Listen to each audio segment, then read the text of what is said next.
And he reacted the same way I did. Like, you can just go the other route. But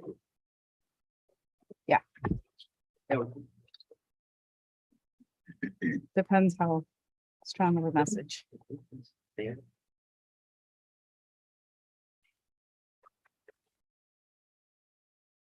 Over there.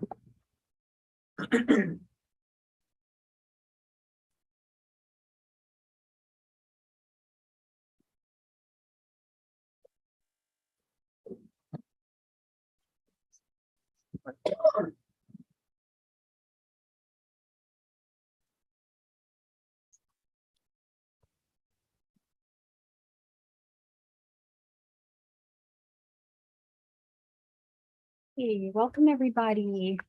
Started. Do we have anyone that needs to be on virtual or anything, Erica? No, everyone's here. Call the roll, please. Mayor Mitchell. Here. Vice Mayor Fahet.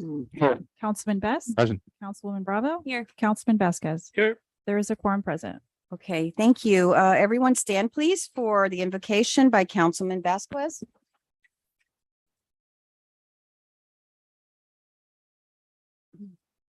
Heavenly Father, we gather here in your presence to ask that you provide us with the wisdom and peace needed as we conduct the business of our beloved city. Lord, nourish us with your guidance so that we act in a thoughtful manner with an open mind and a sense of fairness for all as we deliberate a host of ideas in the name of the residents of Miami Springs. Guide us, dear God, to have the courage and determination to do right by all. In your name, Jesus Christ, we pray. Amen. Amen. Would everyone please join us in the Pledge of Allegiance? I Pledge allegiance to the flag of the United States of America and to the republic for which it stands, one nation, under God, indivisible, with liberty and justice for all. Okay, welcome everyone to our budget workshop of Monday, August 29th. And we'll get started with the first item. Let me just say a few words in your memo that you have so that we can give you an update of where we are after the first workshop. After completing our first budget workshop, the budget is still at the millage rate of 6.99. However, the deficit has increased from 108,478 to 129,742 after adding items number 1 below, which adds $6,000 to the budget, and items number 2 below, which adds $15,264 to the budget. Based on the $300,000 surplus for fiscal year 21-22, we now have $170,258 left for any other council considerations or additional millage reductions. After the first workshops, there were some items set aside for consideration by council. Number 1, in council's budget, the allocation for the River Cities Festival was increased from $14,000 to $20,000, which increases the budget by $6,000. Council approved $15,264 for the acquisition of a new phone app communication system for our city. Number 3, council requested that the Historic Society look at the cost of fence and bring back to council a new plan and related costs where it can be considered for additional funding. Attached are the 2 quotes provided by the society, with island fence being the lowest and providing 2 options, chain link for $3,900 or aluminum for $8,600. As you know, the original budget included $12,620 for the society, of which $7,500 was already approved for storage, leaving $5,120 over. Number 4, council also approved holding a number of movie nights at different locations in the city. This is a minimal cost and no significant impact on the budget. Council also approved the $35,000 for CMI to help with operating costs and will work with them to find grants to cover design and construction of the improvements needed at the facility. I'm also attaching an updated wish list report, which includes the $4,800 request from the Historic Preservation Board for historic markers for your consideration. At this time, you have in your packet some proposals that Mr. Petrolanda provided for the fence. Jaime, you have any? Omar and Jaime met out there and Omar says that placing the fence will not affect the park operations. It's weird.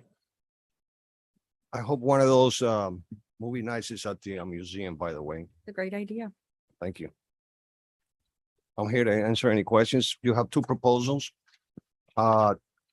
We all prefer the nice aluminum one, but it's $8,000, almost $9,000. Any amount that you give us, we're gonna have to come up with a difference. So we're kind of leaning for option B, which is a kind of a hybrid, which is chain link around it. Plus the gates will be the nice aluminum gates. That way, once you put the clusius around the chain link, it will cover it up. And then all you would see is the nice gates, because those plants will cover up that chain link. But the board prefers the $8,000. Now, if we had to come up with a difference, that's about $6,000 that we could use that for the part-time employee that we're trying to hire because we want to keep the museum open. I'd like to also tell you that Dr. Montoya was over the museum on Saturday, and we went to the school with the vice mayor, and he came up with a lot of ideas on grants and stuff like that. I think he might help us with making the contact. Okay, so that's where we stand on grants. But in order for us to get grants, we have to have the museum open. So the money we have saved up right now, we plan to use it for part-time help rather than using it for a fence. So that's where we're at.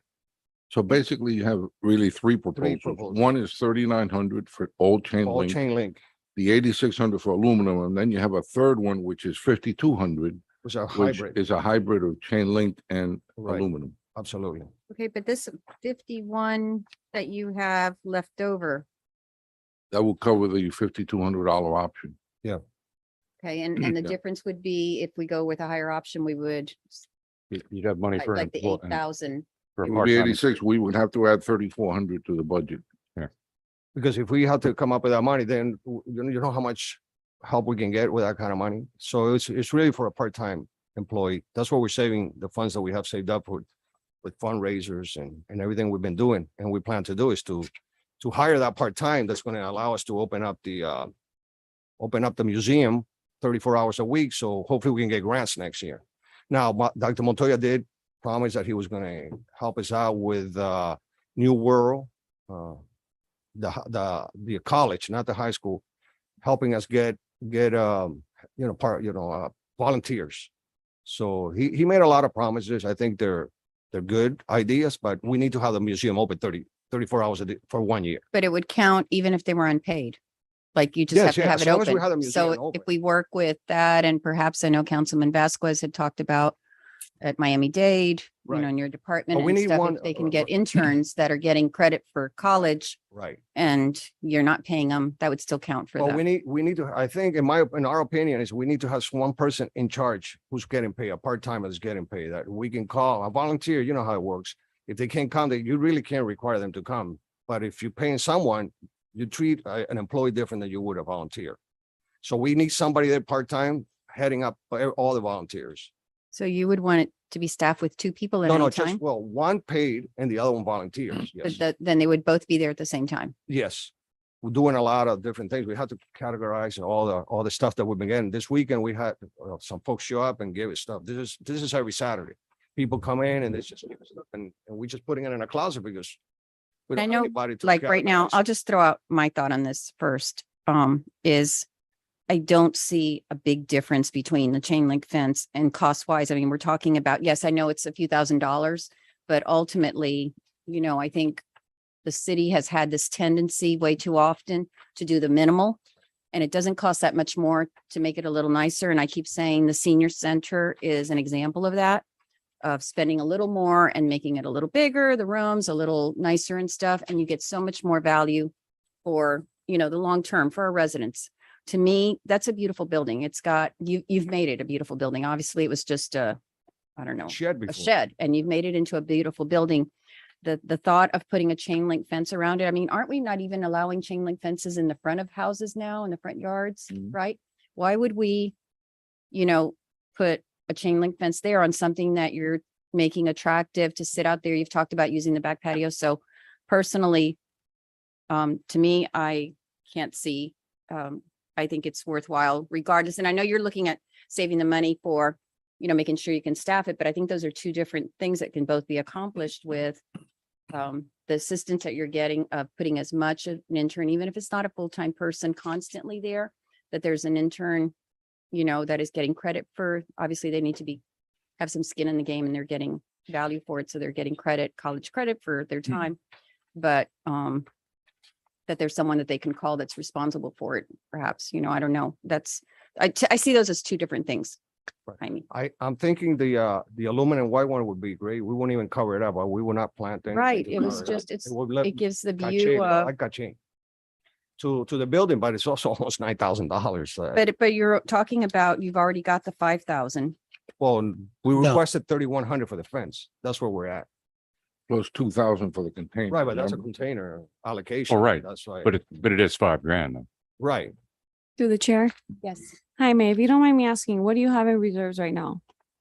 Lily's 92-year-old father got sick. She was gonna be here without information. He got sick. I have the text from her. She wasn't able to make it. I don't really know, to Okay. be honest with you. I've only been the president for 3 months, so I've been Yeah. involved with so many things that I don't know. I can find out for you. Okay. My second question is just, are we thinking about putting the white aluminum fence in the front, like in the entry area, and then It's having the back. foliage It's on the back. side? There is Oh, I saw that, but I don't know. Is it no gonna be fence in going? There's Well, no there's one fence. with an overhead, like the vice mayor asked for. It's an overhead shot, so it's kind of in the back. And now Yeah. we had a lot of different ideas. And when I met with Omar, I don't want to take credit for it. He's like, once you enclose this, you guys can rent it.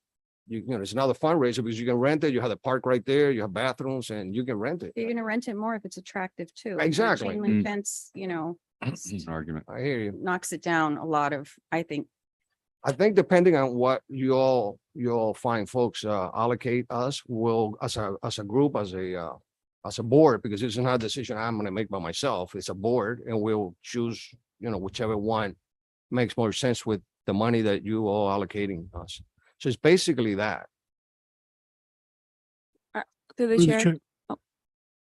Councilman,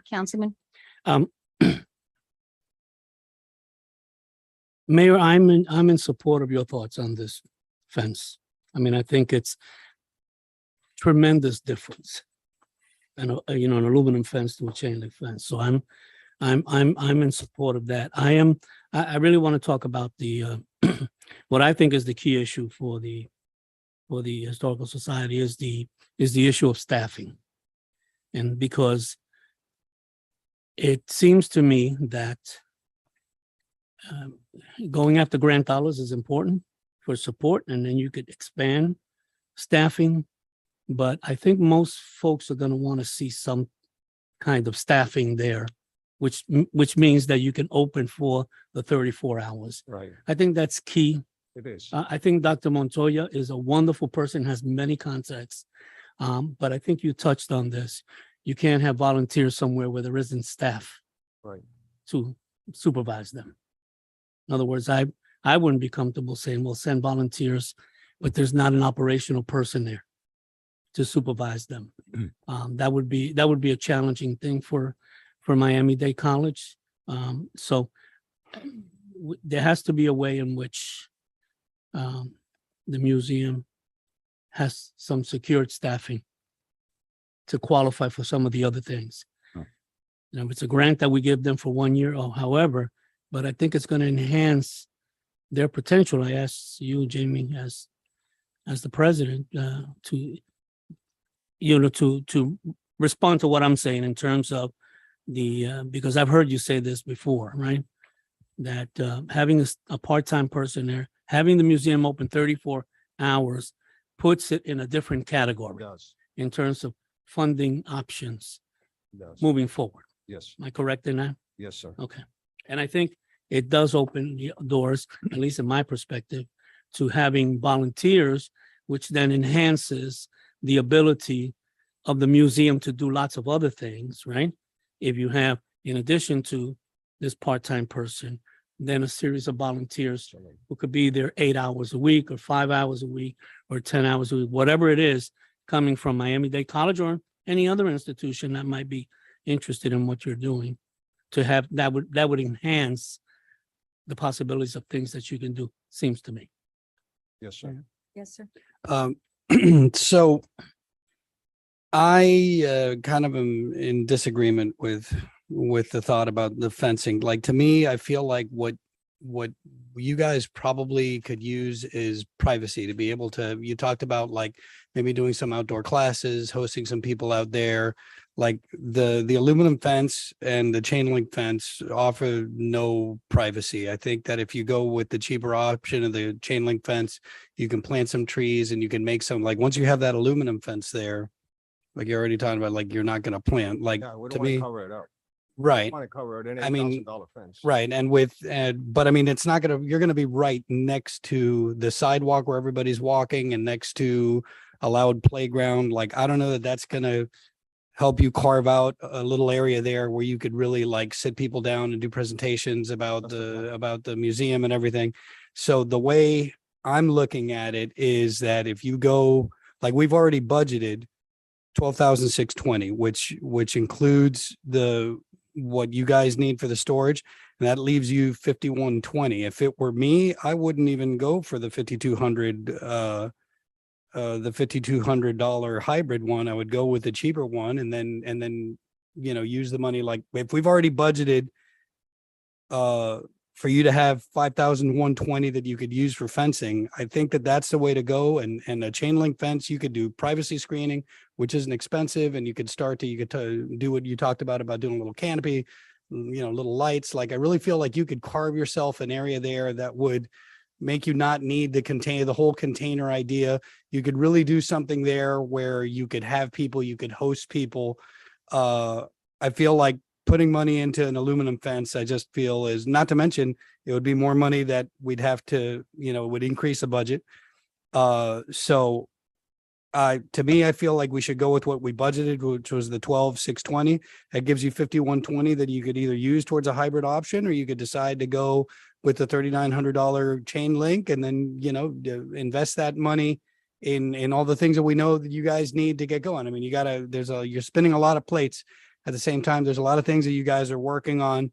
I'm in favor of not increasing the budget by raising this, because I don't think that you're getting a lot of return on investment spending an extra $3,400 on the aluminum fence, because I don't think it's going to give you any privacy, and I don't think it'll get you any closer.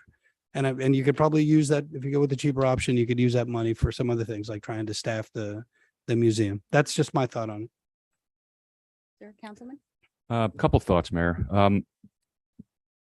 First off, I agree with the previous statement that was made that that this is an ongoing entity. It's an attempt to try and develop this location, this property. And to go with a chain link fence, certainly in my view, doesn't accomplish that. I think if you're going to go after something to try and improve the sense of a property, then you do it with class. You don't just throw a chain link fence up and say, this is my land, As far as timing is concerned, relative to when you're going to have your various events, relative to what you're going to plan for there, you obviously plan around playgrounds being open and stuff and have them in the evening, But once you get that staked out there, you can be able to do what you want with the interior, and you can do that in your own recognizance, On the issue of labor, as far as part-timer or bringing in some volunteers, I would proffer to say that you could also include the high school with those taking AP history courses, which would be an excellent opportunity for somebody that's a senior in high school to come over there. Hi. That's and finally, if you're looking at it as pure mathematics relative to the budget, we're already given the CMI $35,000. So given you guys and what you're trying to do with this in terms of development, I would think that a 2-to-1 ratio of the 15:3, or I think it is, if my math's right, would make a lot of sense going forward. That's my thought, Mayor. Councilwoman, did you want to say something? Not through the chair. I agree with Walter 100%. I do think that that does open up opportunities for you to have, nicer events, cocktails outside. I understand that you're on a park, but you do want to have some exclusivity and privacy. So yeah, the chain link fence is going to be covered, but you still have, no one can just walk through the hedging or cut through the hedging. You're gonna have the chain link fence there. So maybe the curb appeal coming in, the white aluminum, and then you really want to define the area, and you can take the kids out, you can do lessons, like you don't want distraction. The point is that you want people to focus on whatever it is that you're saying or whatever it is that you're doing. So, and then whatever excess to invest that into whatever it is that you need to do. As far as CMI, this is what I was saying, you're going to have people here all day long, but we have to look at what we're looking at in front of us right now. And this is what we have to work with. So, I agree with what Councilman Fitch said. I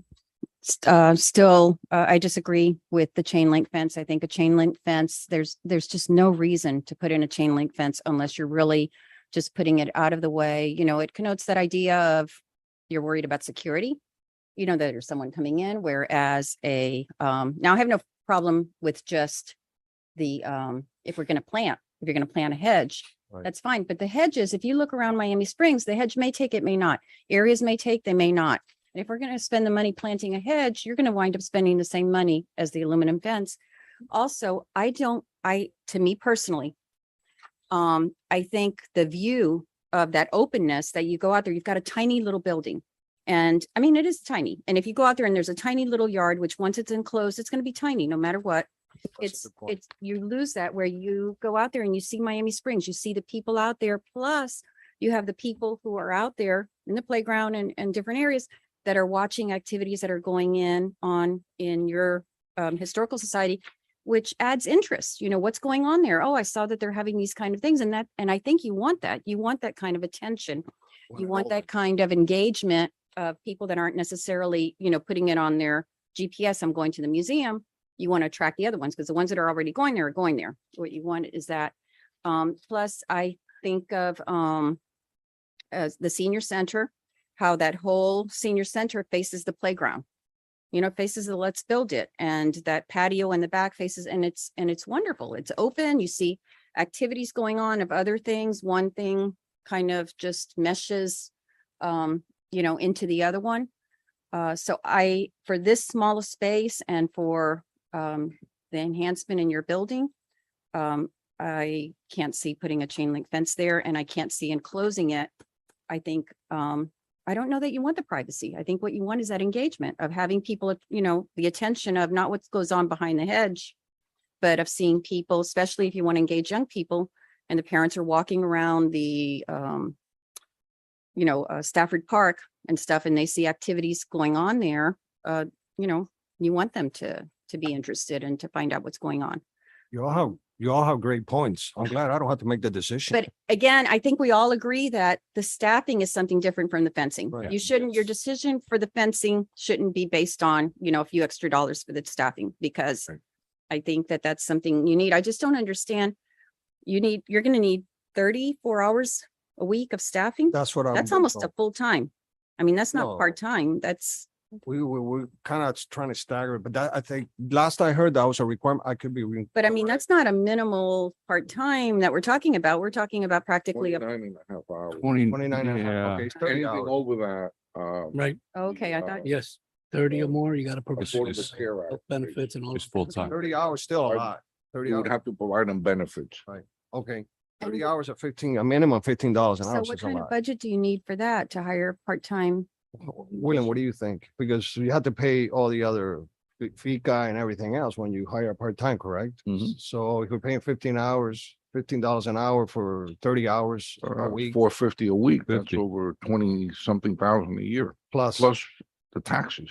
that's kind of where we have saved up, from what I How hear, much? about Um, 28, 20. 29,000. So what they've been, because I just got here. So 3 you months have ago. that. Through the saved- chair. We have about For 20 the- something thousand. I could be wrong, but that's Yes, what I've been hearing.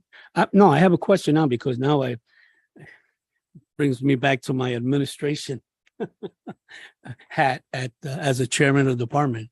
about the hours and one of the challenges that I always found in hiring part-time staff and part-time faculty was that 30-hour threshold. In other words, if you're above that, you have to pay these other benefits.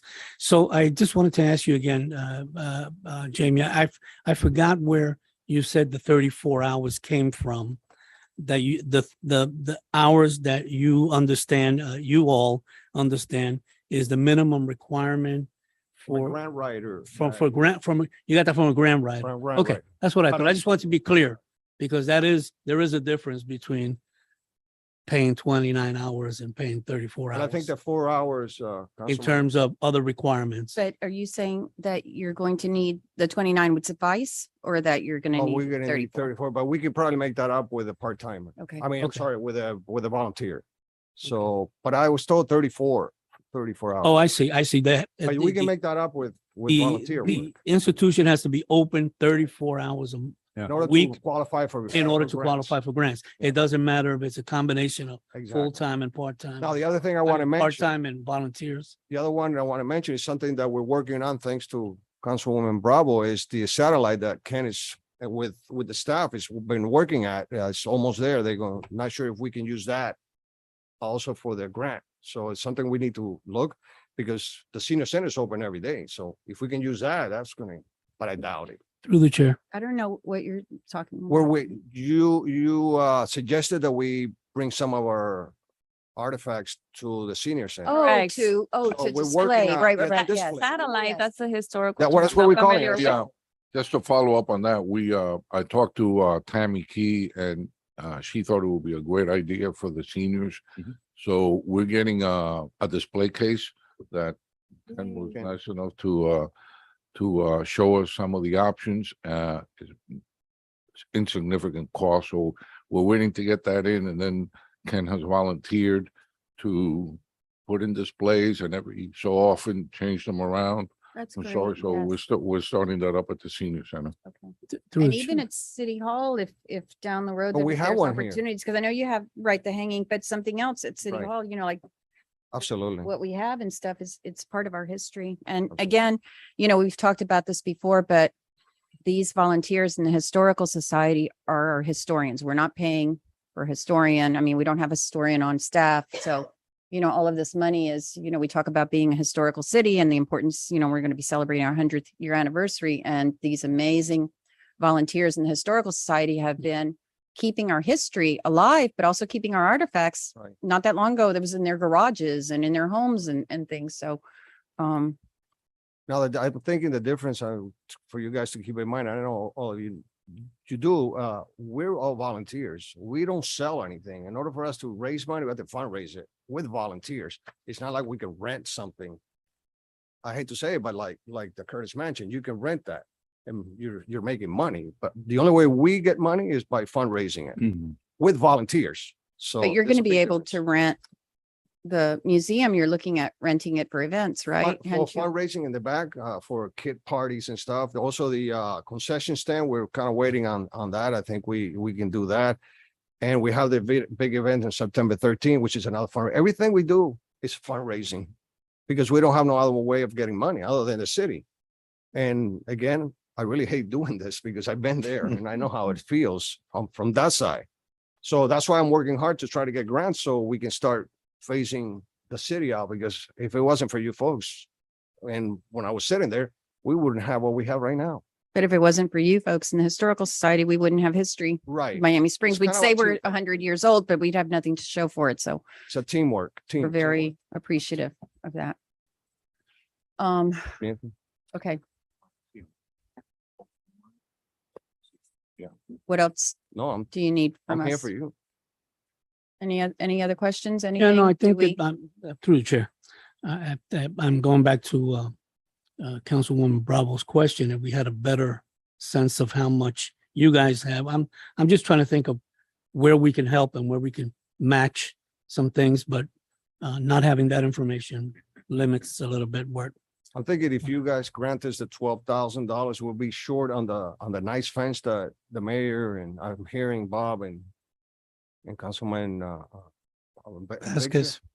are leaning towards, that means that we would have to come up with 3,000. That's a lot less than before when we only asked for 3,000. Right. Now, again, this is a decision that has to be made by the board, not by me. But I'll definitely, bring your suggestions to them, depending on what you all allocate for us, and then we'll take it from there.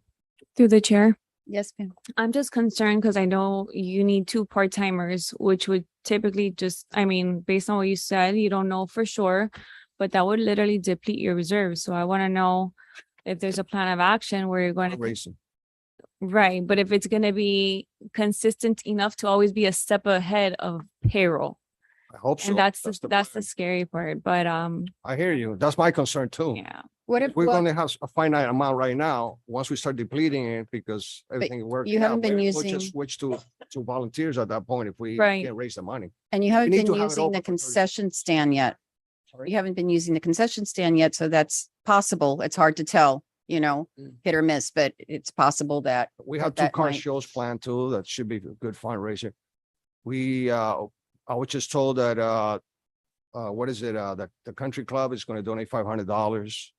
So, this is the way we work, asking people for money, begging people for money to keep. But I we think keep it the going. museum, it has to look nice, It if does. if you start cutting back on, to save a little bit of money, which ultimately it's not going to look as nice as it can. And you want it to look grand I know, it's small, but it's unique. It has a lot of character, and everything that we do to it should contain that character. And when you have something small, You want to open it up. you want to open it up. You don't want to feel like constrained, and it's a tiny little yard. I think, even, if you have events, like if you can rent it out for birthday parties and things, what you want is that ability that the parents can see the kids in the playground, that they can, that it's an open, broader, people can Put wander a- out. Hey, toward, if we put a chain link, we're gonna have to cover it up because it's gonna look really bad. right? If we go with a white aluminum fence, Hedges look then pretty bad too, if they're not, by the grace of God, sometimes they take and other times they don't, or there's areas that are looking bad, and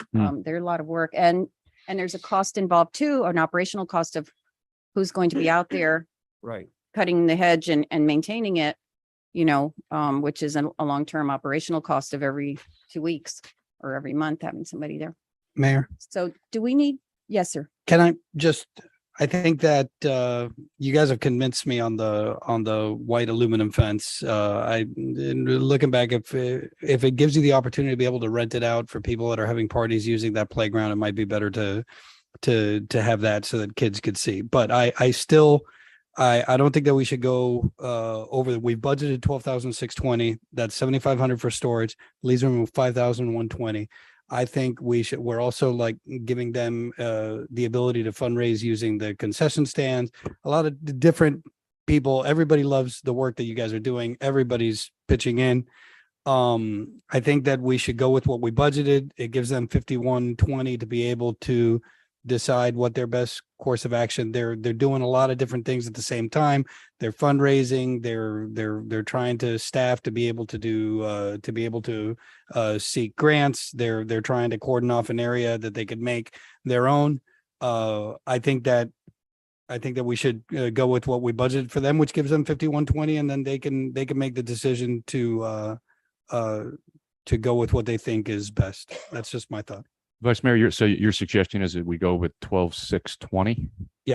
Which gives them 7,500 for storage, and it gives them 5,120 that they could put towards fencing, whatever fence they decide. Maybe that'll either be a good start for a really expensive fence, or maybe they could decide to go cheaper and do something else. It gives them what we budgeted, which I think is a great start for them, because we're going to continue to support. They're going to get their fundraising going. They got a bunch of events planned. We're not going anywhere. We're going to continue to help. I just don't think that we should go over budget. We should, I think, give them what we already have budgeted. Do I take that as a motion, sir? Yes. I don't think, right? So we're It's just talking- consensus that we need, Oh. right? Okay. Well, you have my consensus. Well, just the last thing I want to say on that is the 3,900 for the fence. Remember, that's not putting in the budgeting, the landscaping that we're talking about. So it really is Right. much more than that. Or permitting, they'll. The permitting, whatever but they the need to permitting is do. going to be for the fence either way. But I'm saying if the idea behind the chain link fence is you cover it with landscaping and you see it. So We're gonna have to ultimately, I cover it. think it's going to be similar in cost. Yeah. So the difference is $3,000 Right. that you would need to go Right. with the nicer fencing. If we go with that fence, if the board decides to go with that fence, $3,000, we're gonna take away from the budget for the. But you're not, employee. it's not gonna be really $3,000 that you're gonna have left over, because if you put in the chain link fence and Oh, your if we go idea with is the to put chain in the hedge is gonna cost another Right. 2,000. Yeah. No, I'm you know, talking to about have if it- we go with the aluminum one. If the board says we want the aluminum and you all folks give us what, 5,100, 52, the difference we have to make it up, which is about $3,000. That money, we're gonna have to take it from the budget for the part timer. I think, There. to me, I just think we're talking about $3,000 for fencing for a building that we've poured money into to bring it to where it is. We have volunteers who have put their heart and soul into it. And, you know, to argue over the 3,000 that you need, ultimately, if you put in the chain link, you're still going to need more money than this, the Right. 39, because you're to put in gotta the cover it. landscaping. So I don't think there's a big difference in cost between one and the other. Or we could just go ahead and budget what we have, and then at the end of the budget workshop, see what we have left over. I don't know, but I mean, You're talking Mhm. 16, we're 2, talking about $3,000. 3,000. 3,000 total, 3,400. 3,400. 3,400. Okay, 50, so 15 grand roughly, round off. Instead of 12,620. 20. On a building that we've already No, invested. no, a but I'm lot just of- asking, are those the numbers though? 15 versus 12, Is that correct? 620? Go to about $16,060. There you go. To the chair. To give Give the the, Historical Society the 16,000 instead of 12,000. Right. Right? Remember, this is also a city-owned building. Yes. Well, And it's the history of our city, and we're getting ready for our historical Well, it's not 100-year technically- celebration. on, It's on not school, technically on 16,000. school board property. Well, hopefully it'll become ours soon, right? Oh, Well, we're not supposed to talk about that. It's a workshop. Oops. I'm glad workshop. you went up there now. Right. To the chair. Yeah. If we're talking about aesthetics with the white aluminum fencing, you're still gonna have to put some sort of landscaping minimal, because if not, it's gonna look like another house in Hialeah. That's just, it looks like a We little, can put a few brochures. I mean, if we're gonna really be knickknacking. We can, the plan for that would be Something. to get, people have in their backyards to donate plants. I'll go get them. I'll help plant them. I have a green thumb. That takes I care, think that takes care of that then, aluminum right? fence by You could come to my house and I'll show you Okay, my can I see? crucias. Help you. I have my chain link fence and you can't see it, period. It's about. Did 4 you feet say wide. we're installing? Hey. the hedge? I will. It's done. You think I'm kidding? All the hedges that you see in my house, me and my husband plant them in. But the problem That's is crazy. what the mayor says, then you're enclosing a small area and it's gonna, then the parents can't see it went from the park when we have these And things. you have So you all to, have good points. and you have to have a landscaper come Come and and cut, cut it's it, not so- just cut the yeah, grass, That's it's, gonna you know, cost money, hedging takes a lot. right? To to- make, keep them nice and stuff. Yeah. Now you all have good points. I'm glad like I said, I don't have to make the decision. It's also, Okay, the hedge is so- also going to take 3 feet away on each side. Right. So it's gonna be, make it even Smaller, smaller yeah. because it's a small area. Alright. You'd probably So get away with something else. but, Don't need a motion, Heidi, we just need a consensus. Okay. I'll I'm go, good I'll with go with whatever. the 15, to the hill on this. Yeah. I didn't catch that. What are you going with? I'm going with the additional 3 that the mayor's recommended, in addition to your concession, Vice Mayor. 15 is an additional 2 and change, isn't it? 3, 3. 16,060 is the Oh, exact number. 16. An additional 3,400. 3,400 Additional bucks, yeah, 3,400, okay. to enhance the area. Okay, do we have a consensus with that, with what Councilman Best proposed? Heidi, do we need a full consensus? What do we need? Is it You like a just two, need to three? give- 3. You just need to give direction to the manager. Remember, this is a budget workshop, so you'll be Right. voting on the budget at the first and second budget hearing. So this is just everything you're doing in this hearing and the hearing that you had 2 weeks ago is just giving the manager direction so that the budget that he proposes to you on September, help me out here, 12 Well, takes into consideration the discussions that you've been If having we here. don't So it's agree not on- a final vote But if we tonight. You're don't just all giving agree direction. on the same consensus, is it the Then there's majority no consensus? Pardon me? Then there's no consensus, but Consensus. you can ask the manager to address it in his in the budget that you'll be voting on. And you'll Just vote on needs- it at that Okay. point. All you need to do is 3,400 added to the budget if there's consensus between three of you to do it, Yeah. I'll add it. Okay, And when we come Consensus. September 12th, we'll, has consensus for that? I- You do, Councilman Best? Yeah. Okay, and I do too. Here we go. Okay, great. Suggestion before we move on, and we should move on because Max Milam, go pay him a visit. Will. He did great things for the War Memorial. He did great things for the Ukraine. He's doing great things for Camilla's house. Great. Way I see it, there's no way that he would Deny it. not help you guys out too. Especially we can put their logo on the bottom of the. Put it flyer. right there on the with checkout and people donated willing, But whatever they you've want to been- put. You've been reaching out to other business owners in Absolutely. the area. course, I yeah. just have $600 today added to the pot. So we're fundraising. Can you send me Max's Yeah. contact?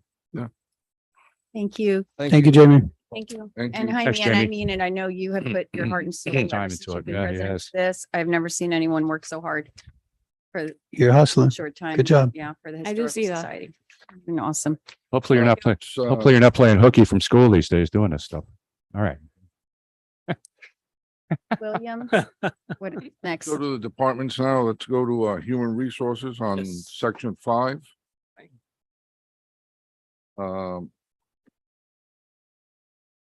Budget is on page 5-4, and the proposed budget is $15,481 or 4.9% higher than current fiscal year.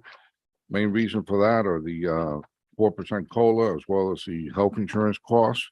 We're also, if you notice on page 5-4, under education and training, we have the $30,000 that we set aside last year for tuition reimbursement program. Yep. We have it continuing again for the following year. William, how many takers have we had on that? Or Bill, did anyone? Bill Yeah, Collins? well, Advantage we've of- had we're still waiting on, before the end of the fiscal year. But I can tell you that, we've had some good success. The chief's, executive assistant there, Ari Quintana, she benefited from the program. I know that, one of, Paul's staff members also benefited from the program. So it's too early for me to tell, but I've got several employees out there who, are ready to put it in. Some of them are, some of the people have been, were probationary employees and they're in school and so forth. And we kind of set the rules so that, you had to be a permanent employee before you could benefit from it. So, but they are excited about the coming fiscal year. So I think that, if we don't use it all this year, we'll definitely use the allocation for the next year. You can roll it? Hmm? You can roll it over? No, I don't think so. I don't. So you got to The use, manager doesn't. you got to Yeah. use, well, we got to have a balanced budget. That's true. You can't roll it over, but, it can go into surplus though. So it's good. It's a worthwhile program then. Oh, yeah, basically. please. And I think that it's a great investment in employees. And when you have some super employees, like Ari is one of them, that you can retain them, with the city. This is the type of thing that would do that. And when it comes to, with just inflation, just generally, every little bit helps. So, And also what they're learning and, in the school, in your classes, you're networking with other professionals that are in your same field. And that has a lot of value to it too. It's not just the coursework, which brings value to the profession that you're doing for us, but also, like especially in municipalities, we all, reach out to other municipalities to get an idea of how they're handling certain issues because there's not always a playbook on this. So I think there's a lot of benefit in that for the employees that are interested in doing it.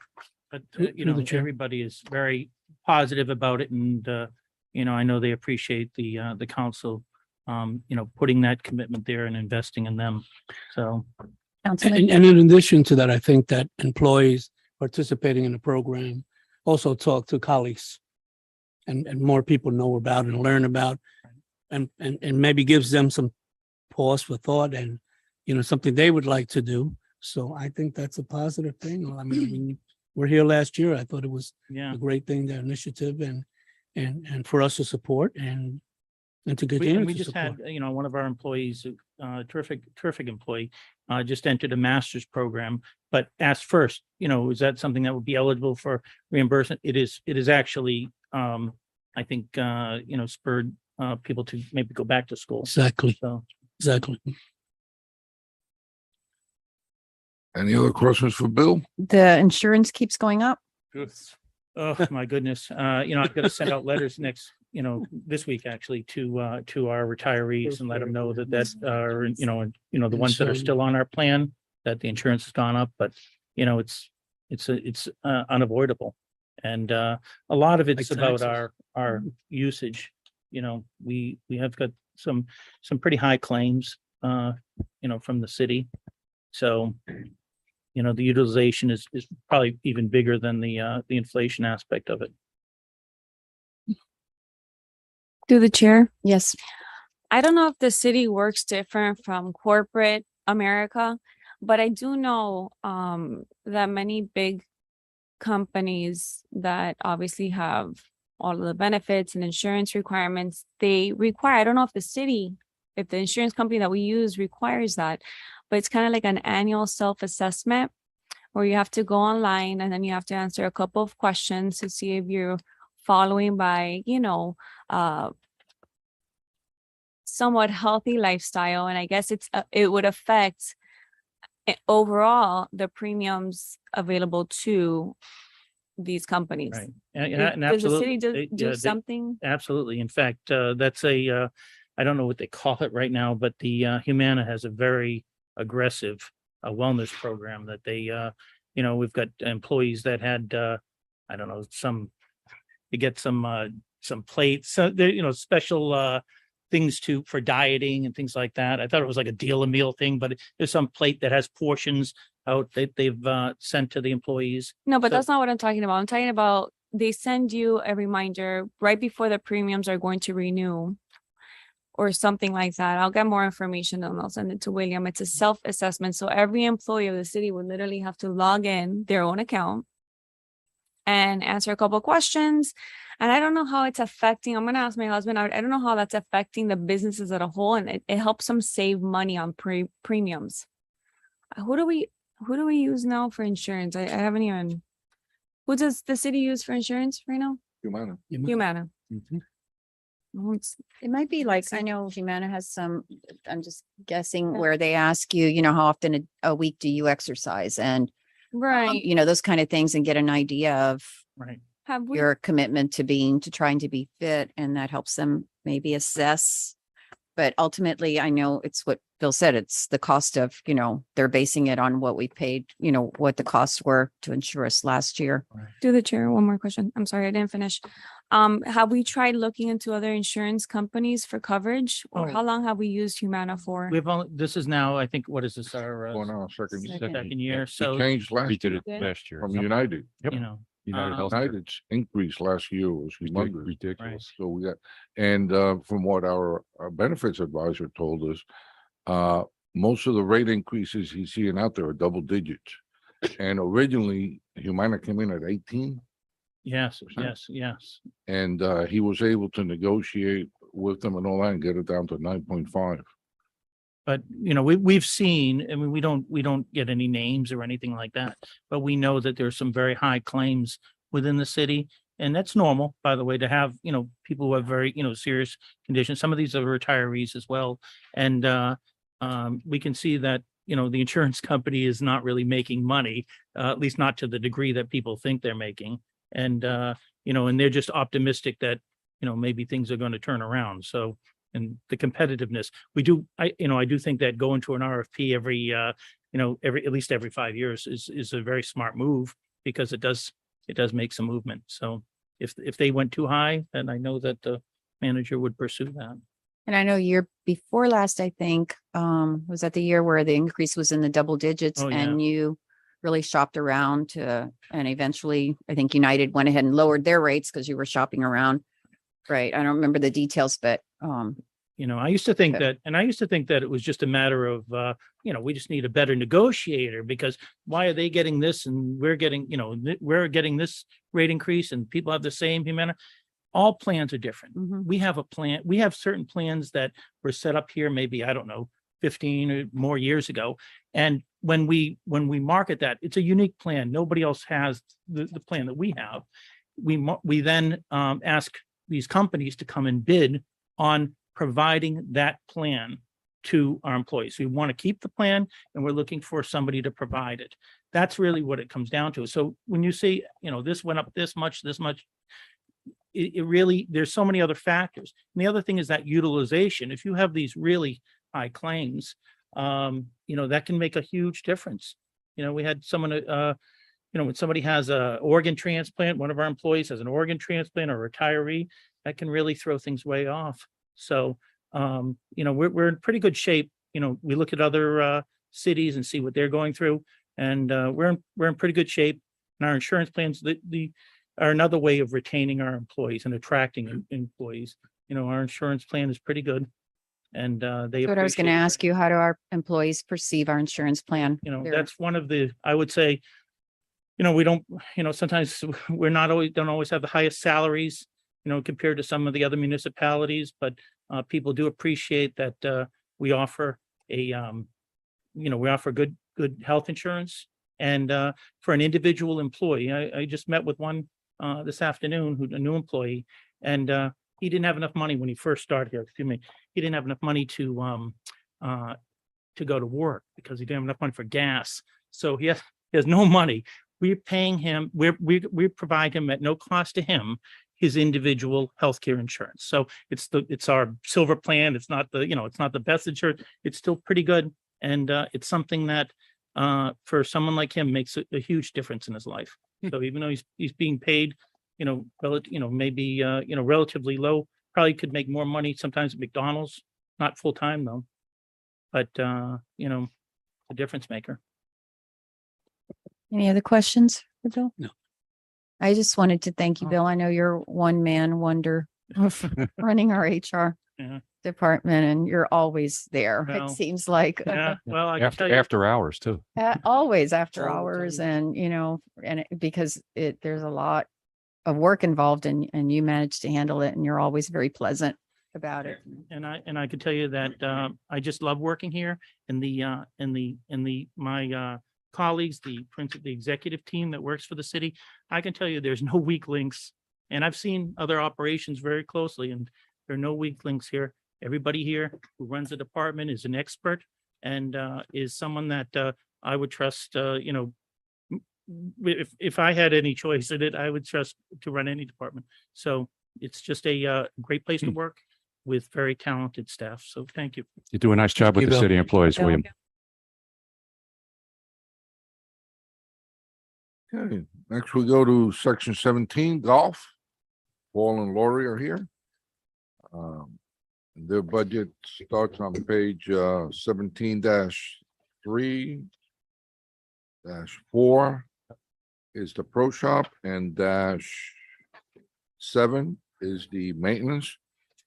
And their proposed budget is about 181,514, or 2.2% lower than the current year budget.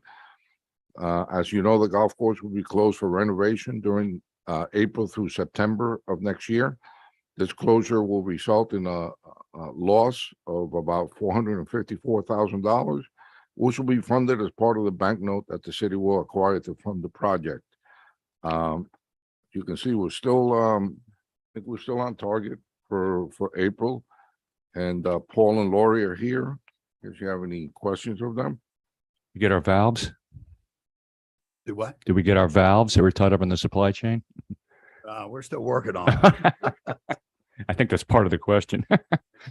Having trouble getting supplies for his pro shop. Yeah. Golf Oh. balls. What? Okay. Yeah, Wow. I'm telling you. so he got a. That's as we get them in, we sell them, mark them up. I mean, They came up with an innovative way. They take used golf balls. And they sell them? Clean them up, package them, and sell them. I was gonna say, you go out there at night. It's and you something, grab- it's Put 'em in a- some- bags. grab all We the put 'em in ones. bags. It's like- like something like Mr. No cost item. Something like Mr. Time to hear that. Yeah, right. Out there at night to Oh, collect makes them all up. the golf Won't let 'em have 'em. That's something like Mr. Haney would do on Green Acres. We are a farm. That's too funny. Oh, boy. So the difference from last year's budget to the proposed budget. We anticipate the merchandise improvements. You think, is any news on water and sewer and Wausau's, the pipe, any improvement, anything? Well, we know that we're getting reimbursed money for part of the work we have to do because of their well project. We have some of that coming back to us. As From far as them? trying, yeah, from them, because we have to move a T box, we have to move a green. And so they already have the price on it. They've agreed on a price on it. It'll be done during our renovation project. We are, in a process of, we have the architect and the surveys completed. Now Jan's working with the survey numbers to come up with the rest of the information we need. Then we should start working. We should be ordering our grass, staking our field. Lori will be going and looking at the field. We'll also be ordering all our irrigation parts and everything that we need for the reconstruction, get that all on property. So we're ready to go when we get to March, April. All overall, like with the patrons at the golf course, what seems to be, is there any major, I guess, I don't want to say complaint, but concern or something that they would like to see that would be improvement that would improve far as your the- revenue and improve? The golf course is packed. I mean, we're killing it.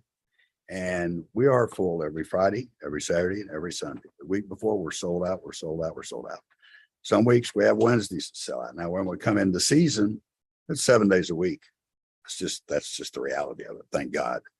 And it's the conditions. The conditions of the golf course is what said it. Why we were losing $800,000-900,000 a year when I got here?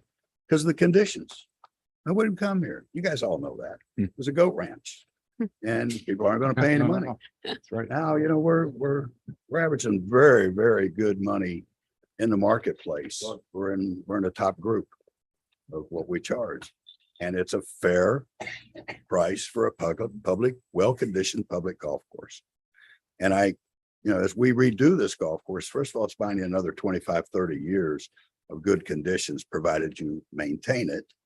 And the other part is it gives you the revenue burst coming out of this. We're gonna be able to raise our prices a little more because the conditions can support that and people will pay it. And we have the proof now. I look at these numbers and I banter back and forth myself about, is it too much? Is it too little? Is it too much? Is it too little? And every year we seem to be able to kind of hit it right. Just seems to be where the demand's high and we're not priced out of the market and it stays there. So we never have to look around to fill times. They're full. We sell them out. And then the ancillary, where we're kind of losing, is because we can't get, because of COVID, we can't get balls, can't get gloves, can't get caps, can't give shirt. I mean, we run out of shirts. We have pictures of the pro shop. It looks like it's a ghost town because there's no merchandise. But it's not because we can't sell it. It's because we just can't get it to sell it. And we were making 62% on ancillary revenue. Wow. So, that hurts. That hurts when you can't get it. Yet your budget is still 8.2% lower than last year. Amazing. Amazing. We have some adjustments because When they're making money. we're making money.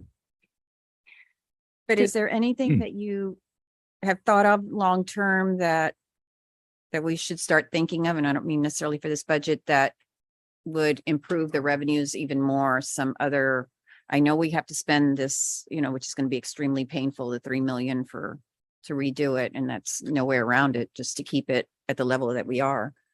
But something else that we're not doing right now that down the No. road could improve revenues even more. You're always going to have to look at the clubhouse because that's old. It's antiquated, the electrical, the plumbing.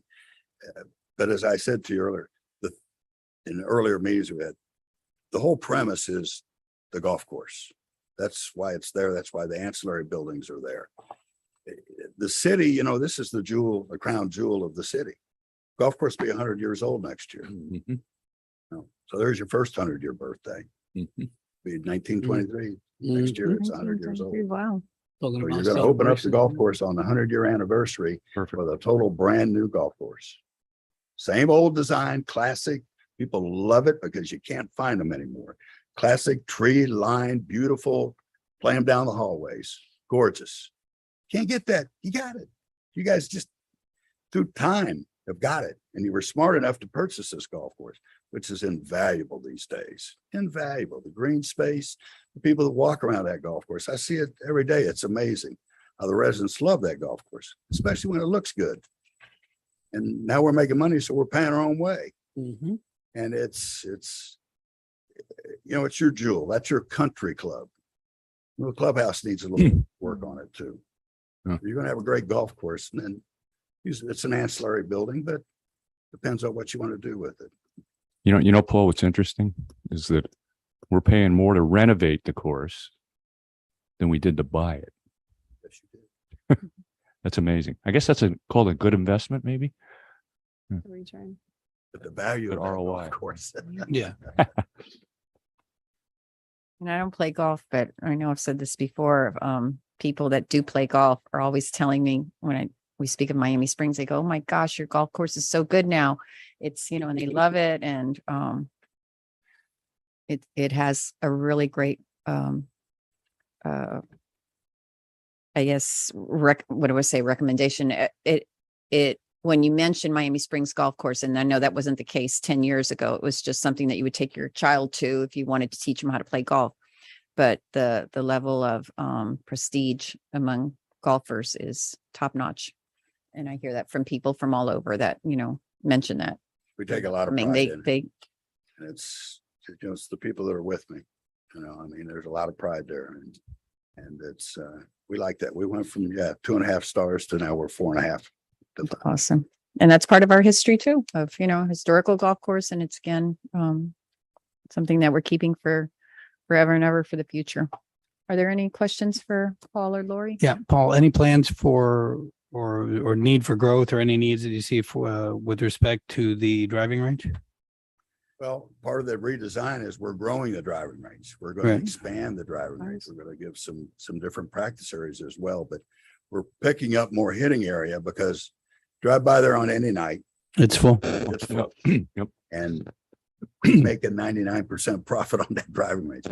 We buy the balls, they hit them, we pick them, we clean them, we sell them again.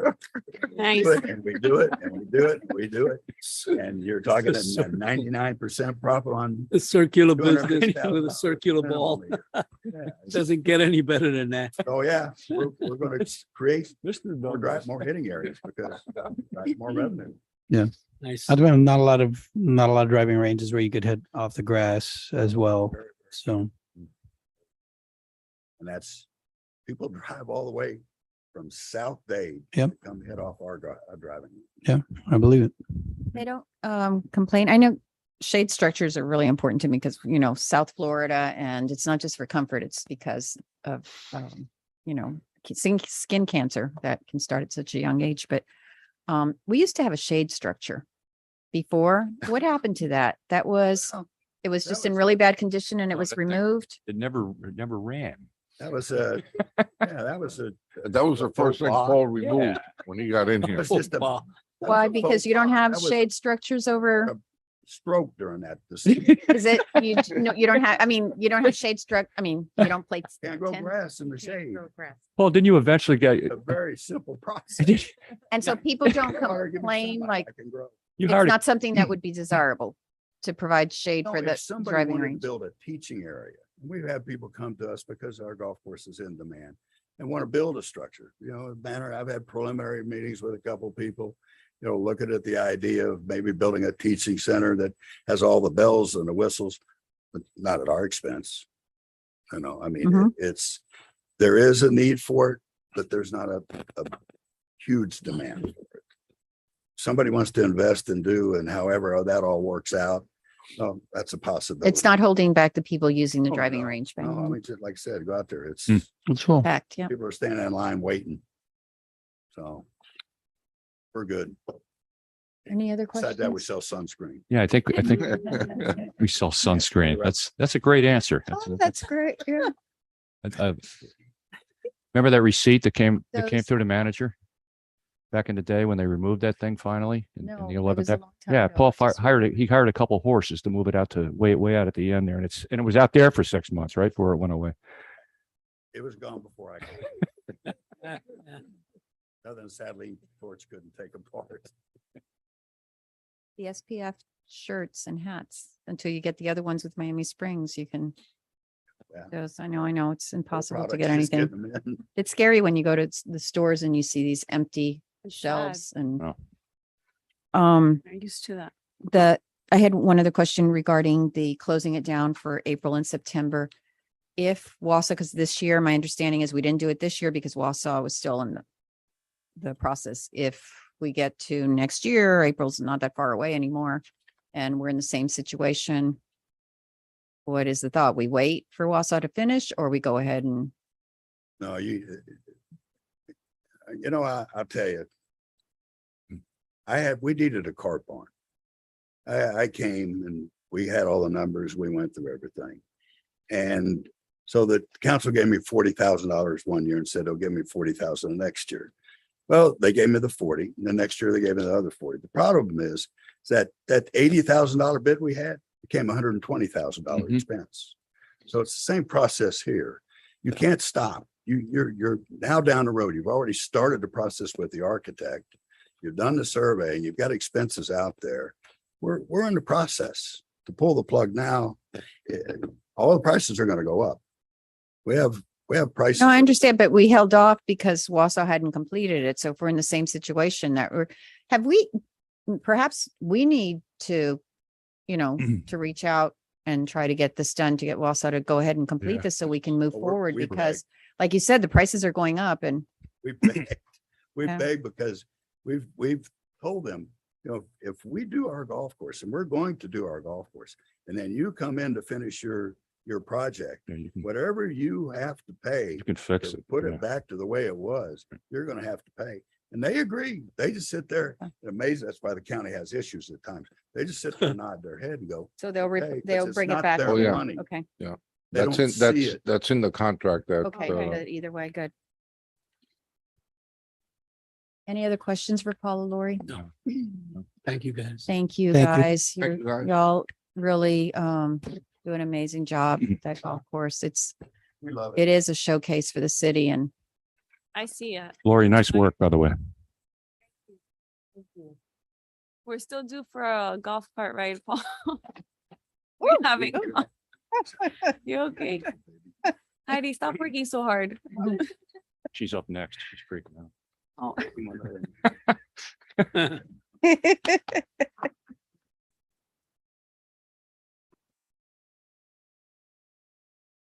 It still works. can by the we, way. can we jump to, Public Works? Because Yep. these guys are in here a long day and you're gonna be here anyway. I'm gonna be here anyways, no problem. Public Works, section 13.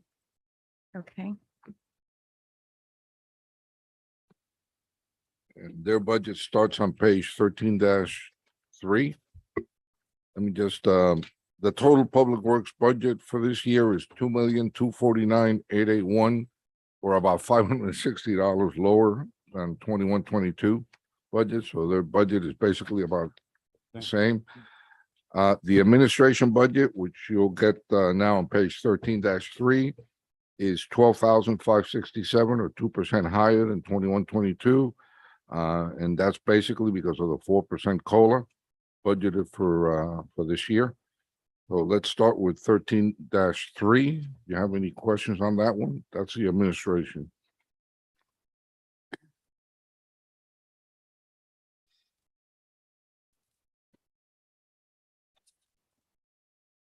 How's it going with as far as staffing? I know staffing is We're doing good. difficult all over Well, to, we're doing good.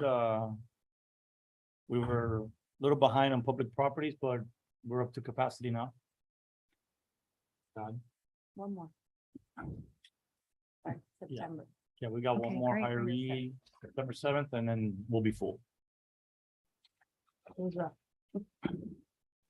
we're providing, when we hire them, we're providing the training, or they're already supposed to have Um, experience. I know it's it's a hard right balance. now to, Some of them come with some experience of some equipment and stuff, then the rest we take over.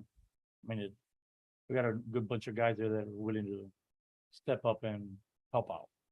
And they have good administrators because when I drive around Miami Springs, all hours of the day in the middle of the heat, I see Laz and Liz out at sites. That's something that I've always been impressed coming from the county.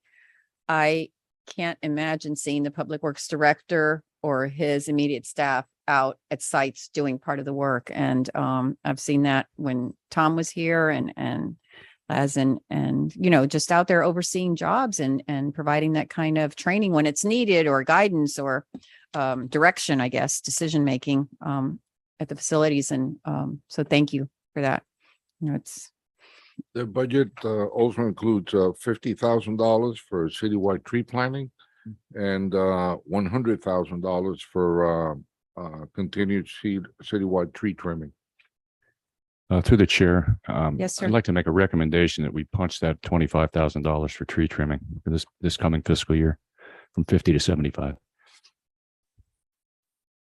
for new tree, Well, we're gonna- Additional. We're gonna get the grant. Right? Yeah, we're. for tree trimming or new trees Planting, planting. not trimming. Councilman, Plant. the reason we put 50,000 is because we usually get every year the Neat Streets grant. Right. And what we've been doing in the past, they give us 25 and we put 25. But this year, apparently, the max is 100,000. So if we match it with 50, we'll be able to get 50 from them. We'll have 100,000 total. Okay, well, that's satisfied. Okay, that's fine. Makes a difference. Well, it's for the 25, really. And the tree maintenance, That's- I know that's ongoing. Yeah. that's where, how fast do we go through that? I know, We evaluate the requests that come in first and try and zone them out so that we have the right zones. And so we don't hit the same places also, because we have a lot of residents that ask every year to get trimmed, and these trees really don't need to be trimmed every single year, especially if they're properly trimmed. Oh. So the requests come in for tree trimming throughout the year when we get ready to do tree trimming. And we have a contractor that does that. It's evaluated, put it into zones, make sure that we don't hit the same ones because they're trimmed properly. The company that is doing the work for us is fantastic. They're doing a really, really good job. No, we're, okay. So they're doing a really good job. We've gotten really good feedback from the residents that have had the work done. Going through it, you gotta, you have to manage who you hit. What areas do you hit first? Then you get more requests coming in. Oh, you're doing this and you're doing the other. Now you have to reevaluate your budget, how much money you have, and do we have other ones in the area? So it's a balance.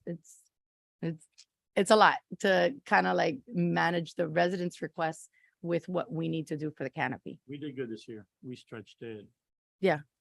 because of We got a lot for the that- for that amount of contractor, money. is it Yes. the contractor that's been Yeah, helped to they're working the really well. selection with of that us. contractor? Yes, Good. very much so. They're Wonderful. working really, really well. We have a really good team. They're giving us a lot of education as far as showing us, where we could perhaps use it a little bit better. We had some cases this particular fiscal year that came up that we just really needed to take care of some areas that had kind of been abandoned, let's say, or kind of put to the side just because it's funding. And we have been able to work through that, which is great. So we partner well with them. And you have some assistance, don't you, from FP&L going through the alleys? Because that's kind of their responsibility, isn't it? Yeah, they help with anything that's within the power lines. Right. So as you start losing that Yeah, when you start getting underground. yeah, right. Well, yeah, that's true, So- which we're working on now, right? Right. Had Exactly. you thought, or have you had in place over the years any program that would act as like a lead up to hurricane season, where you go out and attack certain areas that could be problem areas? You can speak to us on that a little. Streetwise, yes. Okay. We always do. We thin them inside, so when the wind blows. Right. It won't tumble the tree over. Right. So yeah, that's part of our tree program. In the alleys, FPL, right before hurricane season, well, way before. Yep. You'll see gentlemen out there, male, female, walking through the alleys and hitting the worst ones. The areas that need touch. Hitting the worst ones. Yeah, they do That's- that every year. That's good, I'm sure. I don't know what's gonna happen as some of the areas are going underground. Mhm. You know, since it don't bother them no more, they'll just won't hit them no more. You're right. Well, that's gonna fall on you, right? And the resident. And the resident. Thanks. That's good. That's good news, though. So I guess it's not on this page because this is administration, but the mitigation fees that we collect, how much? We had That- 8,000 and change so far Right now, we have Almost. about $9,000. for this year. 9,000. And we've been able to collect, yeah. To the chair. Yes, ma'am. Since last year, how many trees have we been able to put out there? Do you have that at the top of your head? Or 96. 96 trees out of how many ordered? We had a full 96. A full That's- 96. yeah. We didn't have any resident requests. Actually, today I put out on social media, so you'll see it there. Request for residents to call us because we're not getting residents calling in, asking. That's one of the difficulties. Finding areas to plant. A lot of the residents that don't have anything in their swales, it's because they don't really want it there. So it's, balance of, do I put it, do I not put it? No, so we have a courtesy as a city to ask for permission. Okay, so can we also share that information on our city page? It's on I mean, there. it's first. It Yeah, showed it's up there. today. Oh, it's on there. It's Okay. on there Oh, yeah, yeah. today. And then, Posted it today. It was okay, posted today. perfect. And then I remember meeting with you a couple months back where people would request for a tree and then come the day of or the week of, and they're like, oh, no, we don't want a tree anymore. I wanted to ask our city attorney if there was any way to put a clause where whoever comes to apply for the tree, there's only a window of cancellation that they can cancel because we are, scheduling logistics, time and workmanship to go out there and put these trees. And then apparently they've had cases where they're like, no, like they're going to come put the tree and they're like, no, we don't want the tree anymore. And so they respect the owner's wishes. So I was wondering if, I don't know what form it is that they fill out. Is there a specific form? No, it's tracked on just a spreadsheet, the requests that come in. So at the time that we get ready for planting, which is about April, May, we will then contact the resident again. Lazaro goes out there, contacts the resident, which is the tree that you want. They put in a request of what type of tree they'd like. What do you want? Do you still want this? Do you not want that? Are these oak trees or just, It depends. okay. There's- Can- There's a But I list. think either way, if you have a couple of residents that say, we don't want a tree, we can always find Yeah. some city Yeah, property. Yeah, where we the find tree. places, It's not like we're gonna, it's not a- maybe 2 or 3 at the max. that I you'll know, get but that the don't thing want is to create a canopy in your street. And I just think that just to avoid a waste of time and resources, where there's a more formal process of request, and then perhaps that could be another way. You do have the formal, you put them on a list. Yeah, and- we put them on a and list. they- First come, and you first tell served, them right? about when. I Correct. think the thing I know I had spoken with Tom Nash about this years ago about, if, let's just pick streets that are very barren and put trees there. And he had reached out to a lot of owners and those things in the past. And he goes, and this makes sense. He says, if we put a tree in a swale and somebody doesn't want it there, they're likely to do something Right. after hours, pour who knows what Roundup on it in the evening or something so that it never takes despite, so then we're going through the trouble of planting it. So it's better to, try to encourage them to let us plant a tree there. But if they don't want it, just move on to something else because, the cost and the labor and everything in putting a tree there. And if they feel that, that it was pushed upon them and they didn't want it, they may not take care of it, or they may try to do something to We don't damage give it. up because they may say no this year. Following year, they might have a change of mind or the property got sold.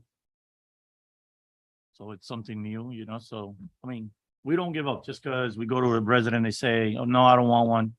We always since we're always hands-on, we always come That's around. them great. and I go, you sure you don't want a tree? Maybe you don't want, oh, Colorful maybe you one, want you don't something want an oak, different. we'll Yeah. give you. Louisiana. Yeah. You know. No, I know, but I'm just trying to avoid from you going out there and just the wastage of time. You know, I know that could be a burden when you have so many things going on in the city. You know, just something a little bit more formal process and procedures. That way, Oh, you know what? That may be something, Councilwoman, when we get this new system that we're spending the 15,000 on, which Yep. is for William, I wonder if that's a possibility that might encourage is For the the trees. self-reporting, you know, that you can self-report. It's made to report like code violations or things that they notice that okay. that you see it, that perhaps there could be something in there too of, you know, would you like a tree in your swale? And you can, Mhm.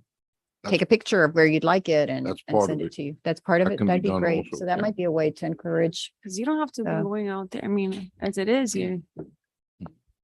I love trees, but I also love that when you're doing other things that you need to be doing. You know, like I Whatever was can sharing help, with the mayor the other efficient. day, we were talking and they'll agree, the demographics in Miami Springs are changing. Mm. And there are a lot of people that are moving in that are not tree lovers. They don't want trees on their property or on the swale. I gotta move. It's in concrete in their front yards. I know. Remind me. So it's a balancing act. But just make sure that the ones that we plant are protected so they can't remove it if they wanted to. We'll try. That's always like oak tree. Anything, any other questions for Laz and Liz? Laz and Liz. Oh. Sounds like a movie. Through the chair, We one- need to go to, they got more. Oh, they got more. Section 15 is road and transportation. You'll find the budget on 15-1 and 2. This is the CITT budget. It has no effect on the general fund. This is funded from the half penny sales tax. The proposed budget is about $3,800 or 0.6% higher than 21-22. This is the budget that includes funding for alley maintenance, sidewalk installation, sidewalk repairs, milling and paving of various roads, and as well as the cost of the city shuttle bus.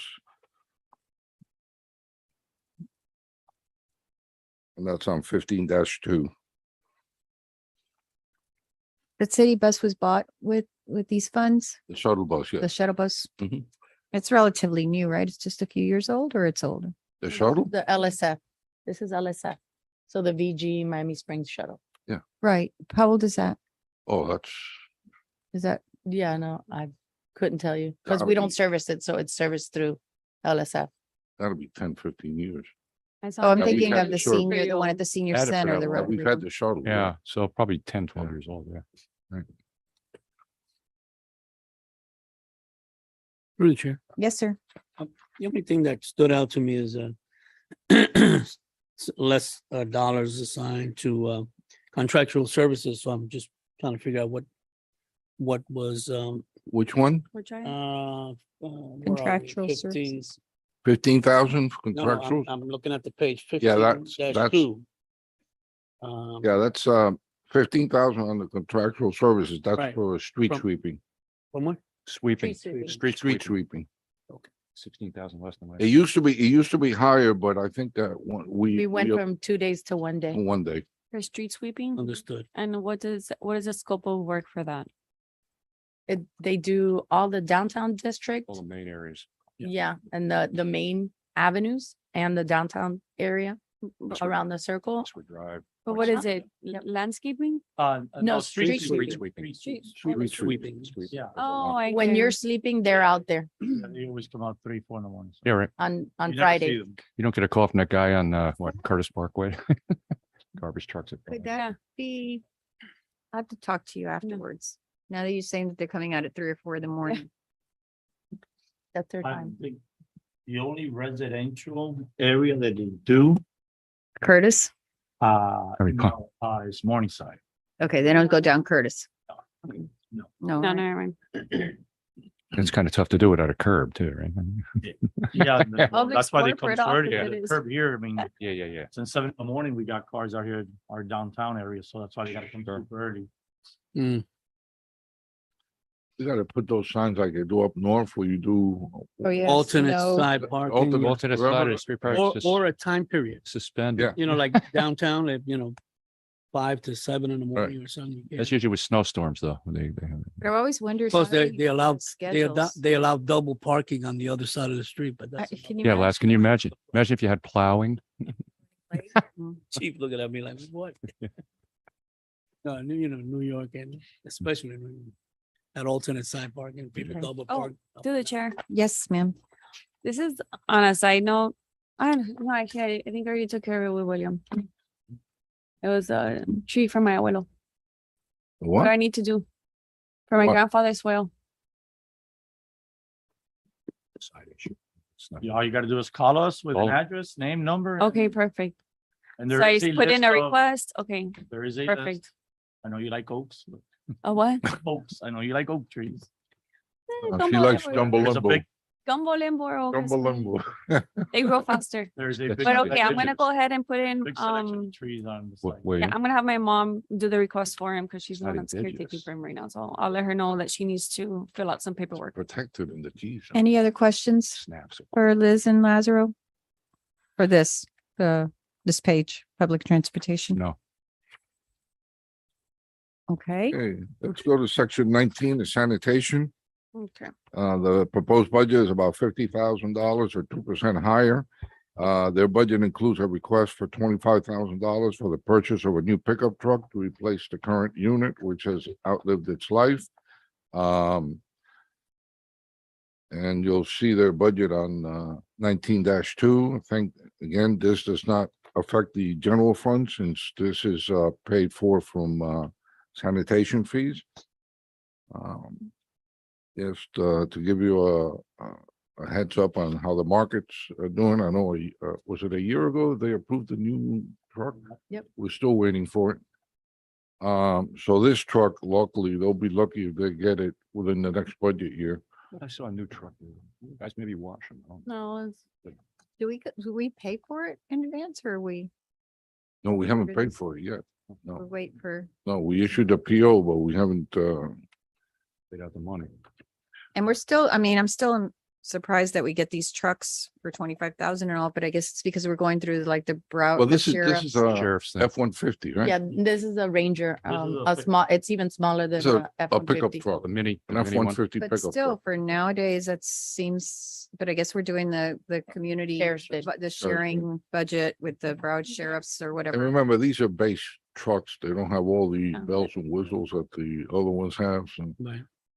Roll up Right. windows. Yeah, the truck that they currently are using now for, this will be used through sanitation for the barrel pullers is 17 years old. Huh. And it's in really bad shape. I mean, no, you're using it every It day. used to be a PSA yeah, it vehicle. Yeah, was PSA and then, we do a lot of hand-me-downs here. Yeah. yeah, Sharing. that's what we get. Sharing. We got 17 years out of them. That's You know, right. They got some of them. we That's got the rest. amazing Yeah. for, especially for that kind of work, the hard work that it's being put through. I think that's pretty phenomenal. Yeah, it's tough for the guys, so we'd like to do that for them. You know, if you maintain them, they last a lot longer too. Yeah. You know, so No, and these vehicles, once you get rid of them, we put them to auction. You wouldn't believe the kind of prices. What was that one vehicle we sold that wouldn't start? 12, Or that was overheating, 12, right? 12,000. 12,000. what did it need, a new radiator or something? Well, yeah, Actually needed an engine. Wow. Full engine? Yeah. You got this is 12 grand a for it? little off, but just because you just made me think of that. I know we do the vehicles for auction, but we put other city things that we're replacing for auction too that aren't vehicles. Yeah, we're talking about vehicles, but we have put other surplus. Surplus citywide. Cities. Okay. And Everything's. and not just with Public Works, but in the city too. Because actually there's some new, I'll have to give you the information where they're putting through everything like laptops, just about anything that we're We did replacing, file we can. cabinets, right, The year that we before, can- and the Okay. file cabinets went Remember for when a we few did $100. the golf course one with all the furniture and all Yeah, that? that we It- auctioned Anything off? was, anything was. There's this new, in fact, it was at the League of Cities, a new organization that actually, so that the staff doesn't have to spend time taking photographs and posting it and all this. And I guess preparing for the auction, I don't know how much work is, requires for, say, something like a bunch of file cabinets, but they do everything. Yeah. It does everything. Yeah, the right? company that. That we you use does everything. He has a lot of cities, Okay, in South it Florida. might be the same one. And they come, they take the picture, they put Yeah. the label, they do everything. Now, we don't do anything. You just get the We just funds take of them what to they where we sell. have the Okay. Cars or surplus and Right. they take it from there. That's great. And the funds go to Public Works. right? No, Or actually, no, They where go does to that the- go? to the To city. general fund, right, William? Yeah. Nice. Okay, the last one for them is stormwater on section 20. And again, this is also paid from user fees, doesn't affect the general fund. It's about 18,000 or about 4.5% higher than 21-22, and their budget is on 20-2.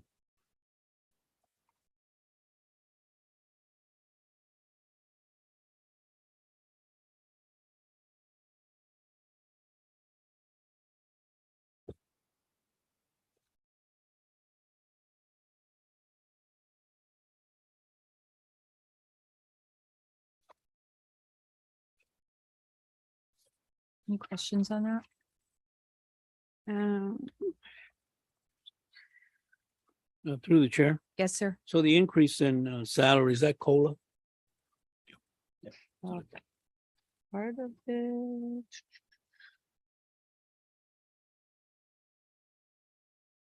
I want to tell you, it's shuffling around the folks. So I think it's got to be more than that, Councilman. So you have. 11 grand.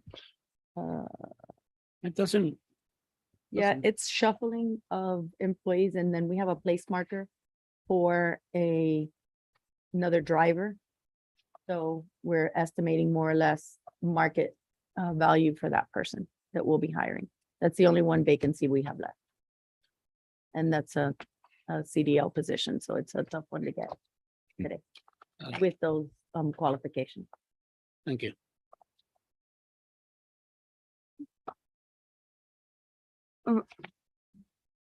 What type of position is that? It's the backcon drivers for stormwater maintenance of all of our drains. Oh, I was gonna ask you a question on that. So have we done any performance maintenance Yeah. with it? Yes. Okay, We've done, we got to touch all the drains. I mean, expect them at least once a year okay. for MPDS. So we meet the requirement and all drains don't need cleaning every year. So as they need cleaning, we clean them and inspect them. So is this a position that you really need to fill, or is this something that, because if it's not being done or Yeah, performed? no, as it often- needs, need yeah, to it needs fill to be. It's filled. required. So your vac truck, isn't it? Yes, the vac truck. He'll be the Mhm. operator that, it's like a big vacuum. Big truck you've seen. So there's no one that's qualified to drive that? You need a commercial license. It looks really big. It's I'm bigger, not bigger, saying bigger. it's anybody's- Something bigger than a there's a garbage sort of, It only, oh, you're only does. qualified? Yeah, now, yeah. Well, because we have some retirees. So they've moved up the ladder. The gentleman that used to was Steve Griffin. Wants somebody from sanitation, from the garbage department. He applied for that position, so he moved up. And then we trained other gentlemen and Okay, unfortunately we lost them to other cities. okay. Are you gonna open that up for application? Yeah, that's why we base the salary more or less on what's out there in the market. So what- It might be a little under, but How long we'll does work it with take, like, to say for one storm drain with the back truck? Like, how long a process is that? Is that like a few minutes, a few hours of? Between inspecting and looking at opening and setting up and stuff. Depends how much cleaning you gotta do to it. Just if you gotta clean the culvert, just clean the box, or you gotta clean the entire pipe. An hour. And the cleaning is flushing it or you're vacuuming Same. it? Back, So then you have to go back and empty? well, the vacuum? once it gets full of water, you could put the water back into the drain, but all the sediment stays in the tank, in the debris tank. Okay. And then once it gets full, then we gotta go out. We used to go to Key Biscayne, but now they don't allow us. It's only sewage in Key Biscayne now, so we gotta go all the way to Black Point Marina. Oh, my Wow. gosh. All the way to Black. That's way to hell down there. Wow. I remember going down in one of those manholes one time a few years back. Takes a special person. Any other questions for Liz and Laz? No, other Yeah, than, one more question. So this position specifically, other than doing this, are they doing anything else other than using the truck? He's also be a backup driver for sanitation. sanitation probably. Yeah. We multitask over there. So it's not just that. Since he does have a CDL, once if we have anybody out, sick, vacation, within the sanitation department, there'll be a backup there too. So in your current situation right now, would you think that you can continue to do this service with some of your helpers, since it's not like an ongoing thing all the time, and then that person that or with a license can be as a backup? Well, To the fill thing in is to its hazard. drive that machine, that truck, you need to be a CDL driver. Right. Right now, we're short on CDL. And So- and knowledge, My- and also knowledge of So storm station. truck. So you have to know the truck, you have to know how it works, No, that's my you know, other and actually question. do the function. Is So there anybody on staff that can get that certification? at this time, no. Or that they been approached, like, do you, Well, the first step is to have a CDL license. I understand that, And- but anybody can get that if they wanted to, no? I mean, if you're working on. Laws just I'm changed. just in trying February. to Yeah. stretch the matter Anybody can here get it because if we you do want it. have staff. Okay, You understand? so maybe you want to. Not everybody wants to take that step and get a CDL license. So reach out to, would you reach out to your staff to see? And then that way you're working with somebody you already know? I We mean, I have- don't know, just to Yeah, make we have- matters we have. more transitional. I'm sure if they had one, anybody on staff that was qualified to do it and was willing to do it, they would have moved them up already. Right, but he just said he will reach out to them because he hasn't done that. Oh, we've reached out Oh, we have. every year. Okay, We ask anybody wants to, get your CDL, anybody wants to move up. okay. I'm just trying to We had a up program. the Yeah, process, no, not having we to had a, apply for. we had a program where we would pay for the final testing. So that helps. It was $750, I'm gonna say something that like that it's quite per expensive. person. Yeah. So we would train them Oh, yeah, because more we expensive. had the folks that could train I them. know, but Everything in-house. We just have to go to the school. They'd pass the 2 or 3 tests and they're done and they got their license. That changed in February of this year. We just found out a few months ago. And Mm. now the federal guidelines are you have to go through school. So it's about $3,000. So More the challenging. individual investment for that person now, these are folks that unfortunately, it's 35, 36, 37,000, they're in their 30s as far as salaries. So Can't afford that. doing that training, the amount of time that it dedicates, they can't do it in-house. Because you do it in-house, you can take them like he does, on a Wednesday, on a Tuesday, on a Thursday afternoon, and you slowly train them. Now we're not able to do that. Earlier this year, I instituted a program where we would give them 5% Mhm. to anyone that got a CDL license. How many have you had taken? None. So it's an incentive. If you have the CDL license, you get an extra. But you also 5%. need, it depends on your driving record and everything to qualify for CDL, right? There's certain things that it's not just going to school, Right. your past experiences go into whether you. Yeah. My But understanding of whether. we could move people in-house into getting their CDLs. Now it's just become cost prohibitive for them and for us. We'd have to, maybe one a year if they're interested. Hmm. Because they have to go to school. It's a minimum, I think it's 6 to 8 weeks that they have to dedicate to it. So it's a If you lot. were to get a taker that wanted to jump on board with that, how would you work that out if I they think were we'd an figure it out. employee? If we could, we'd figure it out. 'Cause that's with the- full time, right? The 6 to 8 tuition weeks. program. I mean, they're going there every day. It'd be cheaper to give someone an increase, give them the money to go get the schooling instead of hiring a whole other body with benefits Oh, and the you- whole nine, He's If got, they're interested. he's got the if they're program. interested. And you have to have knowledge of the machine. So it's not just having a CDL, it's Right. having knowledge of the machine. But then Which you you'd would have get to, through you'd have to get somebody to take that person's spot, That'd be- right? So Yeah, you're talking about that's the same not- thing. You're still having to pay more for somebody to get that higher position, then you're gonna have to fill a lower position. So. I mean, it's a position with expertise. You're not just driving a flatbed, let's say, which is a bigger car, I say, like a bigger Yeah. pickup. You know, there's expertise that comes along with driving that truck Okay. and the use of it. It's not even driving the truck, it's the use of it. Yeah, the function. Yep. How's the sidewalk program going? I know Going you're, good. in- yeah, you're getting, The neighbors like it, the residents like it, and no complaints. did y'all have the demonstration of that coming The up. 9th, coming up? September 9th, next 9th. Friday, Okay. Hmm. See if you'd like to join, if I can. 9 a.m. It looks, promising for the small, it's a machine that, we found out about It that. grinds, it actually grinds the So you don't replace sidewalks. the They're sidewalk. uneven, it grinds it and flattens them out. Yeah. It's limited because you can only do certain Right, right, right. sidewalks, now you can't do the real bad ones. They did mine. But we're gonna get a demo on that. The mayor brought that up when over at the League of Cities. The vendor was there and it just happens that he has a contract with Coral Gables for the same work. So he's gonna do a demo for us and see if we can use them. We still need other contractors for the heavy stuff.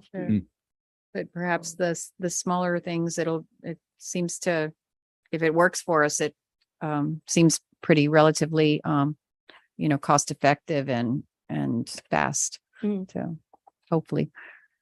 Any other questions for our dynamic duo? Y'all do a lot, I know, all the time. This is It was a rough year. an ongoing, It's good. We like it. We love what we do. thank you very much. We really appreciate it. I don't Thank you, think guys. the It's our Uh, pleasure. Every day. residents, Public Works is kind of like the silent department where Hmm. you only hear when things are going wrong. They hear the complaints and all, but you're the ones that are, definitely keeping our city running day to day and we all really appreciate it. Yeah, we sure do. And I think that and you're well noticed in Miami Springs, your whole department. All the different parameters that you're involved in. You're very well noticed. You do a great job. We'll pass that on. Thank you. Thank you, guys. Thank you. Thank you. All right, let's go to section 9, police. Chief.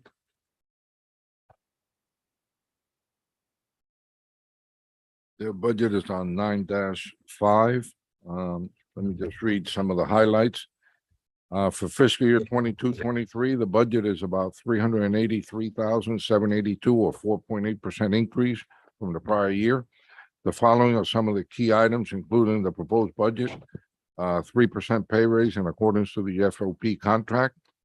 For fiscal year 22-23, they will be requesting equipment at a total cost of $196,300, which includes $164,300 for 2 new K9 police vehicles, 1 new patrol vehicle to add to our fleet, $20,000 for a digital marquee sign on the circle, and $12,000 for 5 Panasonic Toughbook laptop computers for police vehicles. And Chief and Adriana are here to address any questions you may have, and I know you want to talk about the marquee on the circle. We brought that up last Do the year. chair. But this time the police are bringing it up No, because well, their They weren't PSA involved. They were not involved when it was first brought up. Well, their PSA is the one that has to change the letters I in know. that circle, so I I'll don't let think the chief explain some of the issues they're It's a having. safety issue, especially with the new configuration of the circle. Circle, yeah. And I dread whenever he has to go out there and do it. Because my concern is that he's gonna get hit. I So- know, I've seen them. Well, but I'm just wondering, I think last year when we discussed it, we said, does it really need to be done? Is it something that, that marquee sign was put in place before we had social media and, and the city was able to advertise things. I wonder how many people are actually at Westward Drive, and really at Westward Drive, if you're there and, and the vehicles are coming and everything, you need to pay attention to the traffic. I don't think you're People are maybe reading it. Yeah. standing there. So I'm wondering if, unless it's something that you want the new marquee sign to put police information on, which I don't guess you do. Well, I tend to agree with you as far as is it really necessary in this day and age? But I'm thinking if we're going to keep it, let's just make it safer Right. for the individual that has to put it on there. But if we decide to do away with it because of social media and the way we put out information, then we don't have to worry about it. If we were gonna put a marquee sign, a digital marquee sign somewhere, I mean, I think like on the outside of the city hall or something where, you know, it's kind of an area that's associated with city hall, but that location, that was just chosen Probably many, many years. by the Junior Women's Club. It was Jana McCarthy, who was one of the members, brought it up because Miami Shores used to have a similar one. And, you know, and they were posting all the information from Miami Shores, but that was like, right, it was when, you know, there was nothing else to post. So I would say if you feel it's a safety issue, probably I'd be in favor of we just removal. remove it. I Well, the don't chief, think the that- chief makes a valid point with safety. I mean, I don't think that was emphasized when we first talked about it a few months ago, a couple. So I'm on board with that for sure. Again, the validity of it, as we're discussing now becomes the issue, doesn't it? I think it was originally placed there, Mayor, when you're suggesting, because people coming down Westford Drive East going toward the circle would sit there and be able to read it real quick before they made their move. I think that was the reasoning behind why it was put where it was. And the other reason was there was some electrical, some pipes, something there. They had to that- redo all that originally. that was there and it kind of covered it. I think Jim Boardman Yeah. was the city manager there and he said, oh, that'll cover that ugly area that. Behind it. That's So correct. even that placement Yeah, had to do with yeah. aesthetics, you know, of covering something that was pleasant to look at. So I have a tendency to agree with you, though, that perhaps we've moved on to the useful value of it. and a digital sign to me, even with the digital, you know, stopping there and trying to read that. This is a distraction as be well. Watching, right. Yeah. It's also a distraction for the traffic that you're trying to watch. More so than one that's just static. Yeah. And I guess the question is, if you're paying attention to traffic, are you really going to be paying attention to what's Exactly. going on No, on the it's sign? going so fast on the lights. I don't- 50% I'm not here for that. effectivity right there. Yep. Okay. Through the chair. Yes, sir. Yeah, I want to echo the chief's words on this. I've seen that office. You know, the times I'm out down the circle and I've seen them out there, it just, the hair on the back of my neck, just, it's a sign to me that this is a safety issue Yeah. right here. Yeah. I mean, coming around the circle Yep. now, it's when I'm heading towards the Royal Poinciana side, coming across by where the clock is, making sure there are not people crossing, Mhm. right? That's me, right? Looking at that and I've seen the officer out there. I'm like, this is concerning. I would, that So- alone. Do we have consensus just to Yes. remove it, Just stop cons- using it for now until it can be removed and, Yeah. you know, it'll just stop changing? I would Eliminate agree. the on-site officer having to go out there and deal with it. Leave it And then, blank. and then down the road, I we'll would just, We'll agree leave with it that. blank. Right, I'm gonna grab it. And I Let's think get it removed. we might want to offer it to the Women's Club Why that's what I was gonna say. Yes, yeah. We can- Yes. in Give it case they back want to it them. back, since they're the ones that paid for Yes, it. they want to It was put a it up on community their improvement property. We project. could put it right out there, yeah. Maybe so, yeah. Mayor, would they be interested in putting it in front of their? We'll property? reach out to them, but I'll ask them, you know, they may be, you know? And it's probably better suited for that because there's no way we can put all the information of things that are happening in the city on there anyway. But It's women's kind of- women's club events. Right. Yeah, sure. Through the chair, now that we're on the topic of women's club, and I'm not about just giving away money, obviously. I'm like the Scrooge here for some reason. But as far as I can remember, I don't think the women's club has ever come to a council meeting and request for any funds or anything like that. They're really a self-sufficient. Over the group. years, they've, yeah, but not often though, into your I credit. mean, the last 10 years, would you say? that- Yes. Okay, because I haven't been here, so I just was looking. Through the chair. Yes, sir. When I reviewed this, I didn't have any budgetary questions. Hmm. But in the accomplishments, chief, there were two things that I really picked up on that I'm very happy. I'm going to congratulate you guys. And that is the red light camera safety program. It's amazing. I mean, I know on different times you've spoken before us about different things that are happening. And I just think it's incredible. So congratulations. And the acquired armor for both dogs. Mm. Congratulations, man. This For is the dogs, yeah. absolutely. So cute. What's interesting about the red light camera is that's what people really think about. but we've actually been able to solve crimes with the That's- red light camera. That's what I'm, But wasn't that, Armando, wasn't that the reason that you were starting to get negative publicity on it? Because people were saying you were using it for other things and not specifically for, that was part of the legal argument, was it not originally? When it first No. surfaced? It seems to me it The, was. the fight against, when it went to the, Florida courts, through the Florida courts. Yeah. The issue was, if I remember correctly, that the way the particular department was handling it is not the way we were doing it. Yeah, no, it wasn't. here. Whereas No. we get the infraction or we get the video from the company, Mhm. and we have a police officer Mhm. view it, and that police officer is the one that says yes, and the summons is actually coming from a police personnel, not from another entity. However, Councilman Best, you are correct. There was litigation that went up to the Florida Supreme Court and my firm won that Yeah, and I case. don't, and Chief, to really be more specific, Nick, I really wasn't. Which, But this was to do with stuff going on in the background kind of thing, not necessarily what the intent of the red light camera was for other things. True, but Attorneys- if we're looking at a red light camera violation, Mhm. and there happens to be Somebody shooting somebody in a the background. purse snatch Well, in the I understand. background, Yeah, I know. you know, I know, but I think that was the legal fight. I think the attorney's correct on that. I don't think it went anywhere though. different legal fight. Yeah. I'm not familiar with that.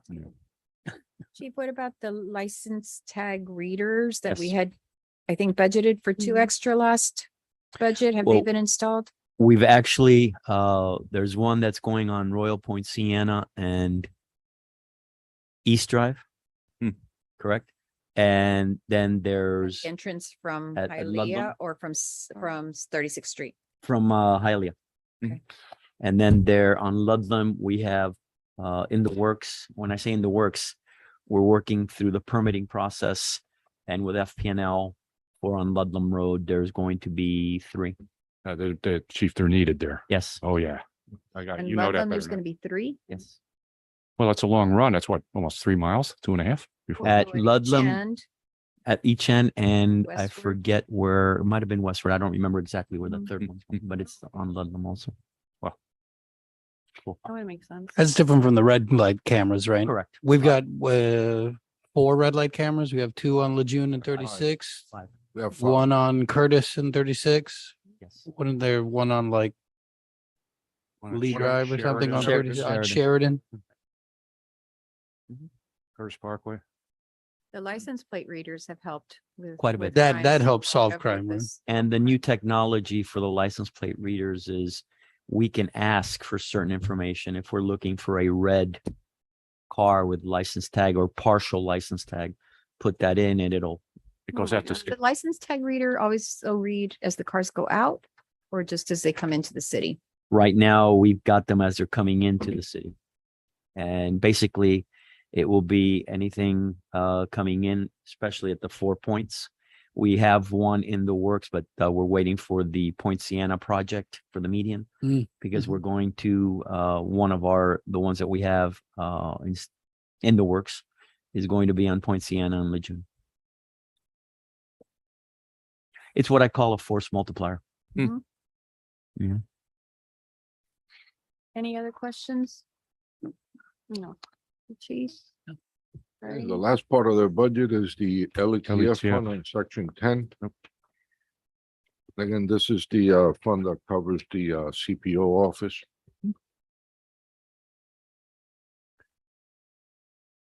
It was a good year, huh? For that. yeah, I think it was almost spent. Nice. Chief, what are we sitting with right now? I'm sorry? What are we sitting with right now in that account? LATF, I believe it's 300, A a little over 300. little bit over 300,000. Thank you.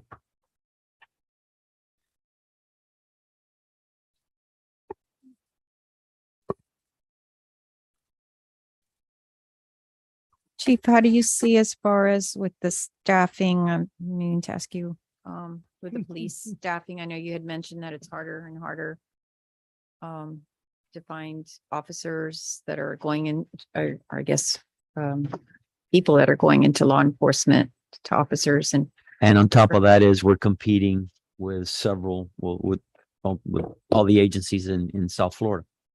Medley just put out a big flyer that they're hiring. I know that HR is constantly out there recruiting, and through our social media, we're putting out a flyer tomorrow.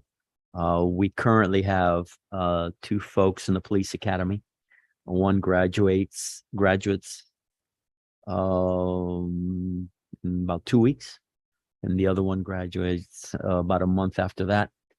But we still have 2 vacancies that we're recruiting for, and we have 1 officer that she's on light duty because she's about to deliver. So in essence, right now we got 5 vacancies. Wow. The 2 in the academy, the 2 existing vacancies, and the officer that's out on light duty. So, and it's hard. Mhm. And we get applicants, and they look good, and we're very particular. And they look good. And then when you start looking in their background, no. And Right. I'm not going to fill a position just to fill a position. I would rather us be shorthanded numbers wise, but our troops are great. They step up, they work extra shifts, they do what needs to be done. But I'm not going to fill a position just to fill a position. I'm not going to do that. You're in the Through process Chair. of developing a flyer too. Yeah, that I I just- looked at today. Yes. And one of the things that's gonna help is, in this year, Tallahassee passed, a House bill where, they will give new officers $5,000 So that to join the force. So that signing will bonus. help, although all the agencies Right. are involved in that, but that's some additional money for them. And that's a one-time, like they sign, or if they, Like a signing bonus, but but if they leave to go to another municipality, that bonus Have to be here applies? 2 years. they have to be here 2 years. Okay, good. And the good thing about it is we really don't have anything to do with it. Basically, once the officer's hired, we enter that information into the Florida Department of Law Enforcement, and they look at all the requirements. Does the officer qualify? And that's how they get the $5,000. If they leave anytime before that, they have to, I believe it's pay part of it back. You can't be an officer at another agency and come on Transfer board. and It get has to be a brand new officer. Through Chair. Councilman, yes. Yeah, I'm just curious, Chief, how far along, the ones in the academy, when would they be So one available? finishes in 2 weeks, right? Right. One of them. Are they both graduates in at the about- same level? Or are they at the same? No, one started like a month first, and then the other one's like a month Okay, behind. so they're gonna be. The staggered. good thing about it's going to be Alexander Alvarez. He was one of our PSAs. So his learning, he knows how to do the reports. He knows the city. He knows the radio procedures. So he'll be out quickly or he'll pick it up quickly. The other recruit used to be one of our dispatchers. And again, knows the radio procedures, knows the city. So I don't anticipate any issues with them going through the field training process. And they'll count to manpower right away. So what's your estimated time for them? to Well, be- the normal field training is 3 to 4 months. Okay. So by regulation and by SOP and by accreditation standards and state standards, they still have to do that, Beginning of next year. give or take. I would think. And the other one was about a month behind. Correct. Okay. You're praying for 'em. Any other questions? No. Chief? Thank you, Chief. I want to thank Adi because she's the numbers lady in my office. This is her second budget. And I was very impressed the first time she did it because it is complicated, but now she's a pro. So thank you very much for your hard work. Thank Appreciate you, it. Audie. Hey, Thank you. yeah. Yes. Yeah. And Hey, hey. Chief, thank you. And all of the officers and the men and women Been in a our rough police year. department. Been a rough year. Hope they know how much we appreciate We for lost watching over our the community. Miami-Dade officer. Yep. And then today I attended the service for Florida Department of Law. Sorry, The FDLE officer. Jose Perez, who I worked with at the city of Miami. Very moving. I was hoping I'd retire without having to attend another police funeral. Wow. But unfortunately, I'm and sorry. I hope that I don't have to attend another one. Oh, please Thank you. let them know. I hope they realize how much, not just the council and the city and staff, but the residents, how much we appreciate I stress You're it to watching them over all. us, keeping us safe, always being there for us. And you know, with what happened a couple weeks ago at the hotel here, Mm. you never know when you stop that person, what they've done Yeah. before or what they're intending on doing. So I stress it to them all the time. Just Yeah. be careful, be careful, be careful. Well, thank Thank you. you. Thanks, Chief. Thank Thanks, Audie. Okay, so let's finish off with city Good attorney's night. budget, section 7. And you have voted millage as well, right? Or they're not voted, sorry, there was one more item after mine, right? The proposed one more. budget is Debt service, sorry. proposed budget is 18,000 or 8% lower than prior years, since, as you know, the last year or this current year, we budgeted $30,000 for revisions to the city sign ordinance. The proposed budget includes an increase of $12,000 or $1,000 per month to the monthly retainer. Mayor, Are you finished or close to finished with the sign ordinance? we have a draft, I was just. Okay, good. I was sharing that with Councilwoman Bravo. So earlier. being its budget and you're 8% lower going in, should we as a group decide what We the need to- target next? Yes, absolutely, because I think that's what our intent was, is to Yes. Oh, stop yes, kicking the yeah, can, yes. you know, and take a bite. and- Different bites of it. So- I don't know right, if right. we're ready to do that tonight, but we certainly would be by the time the public Perhaps. hearings come around or, you know. And I guess you make a good point, Councilman Best.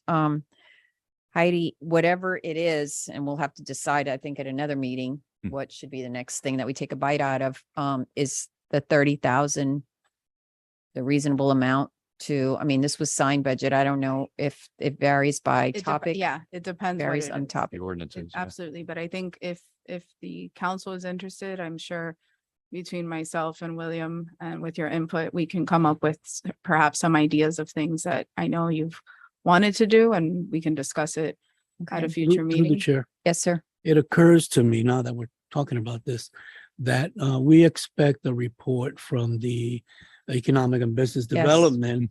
And I'm wondering, They I've are heard it gonna in have, yes. some ordinances and some things that we should think about. That might be something to So that, Good consider. point. so that's a good point, Councilman Vasquez, because after we get the report, it's likely that they might have some recommendations for our next, Because we asked them to. ordinance, you know, Enhancing, code where yes. we should go. So, and we can consider that.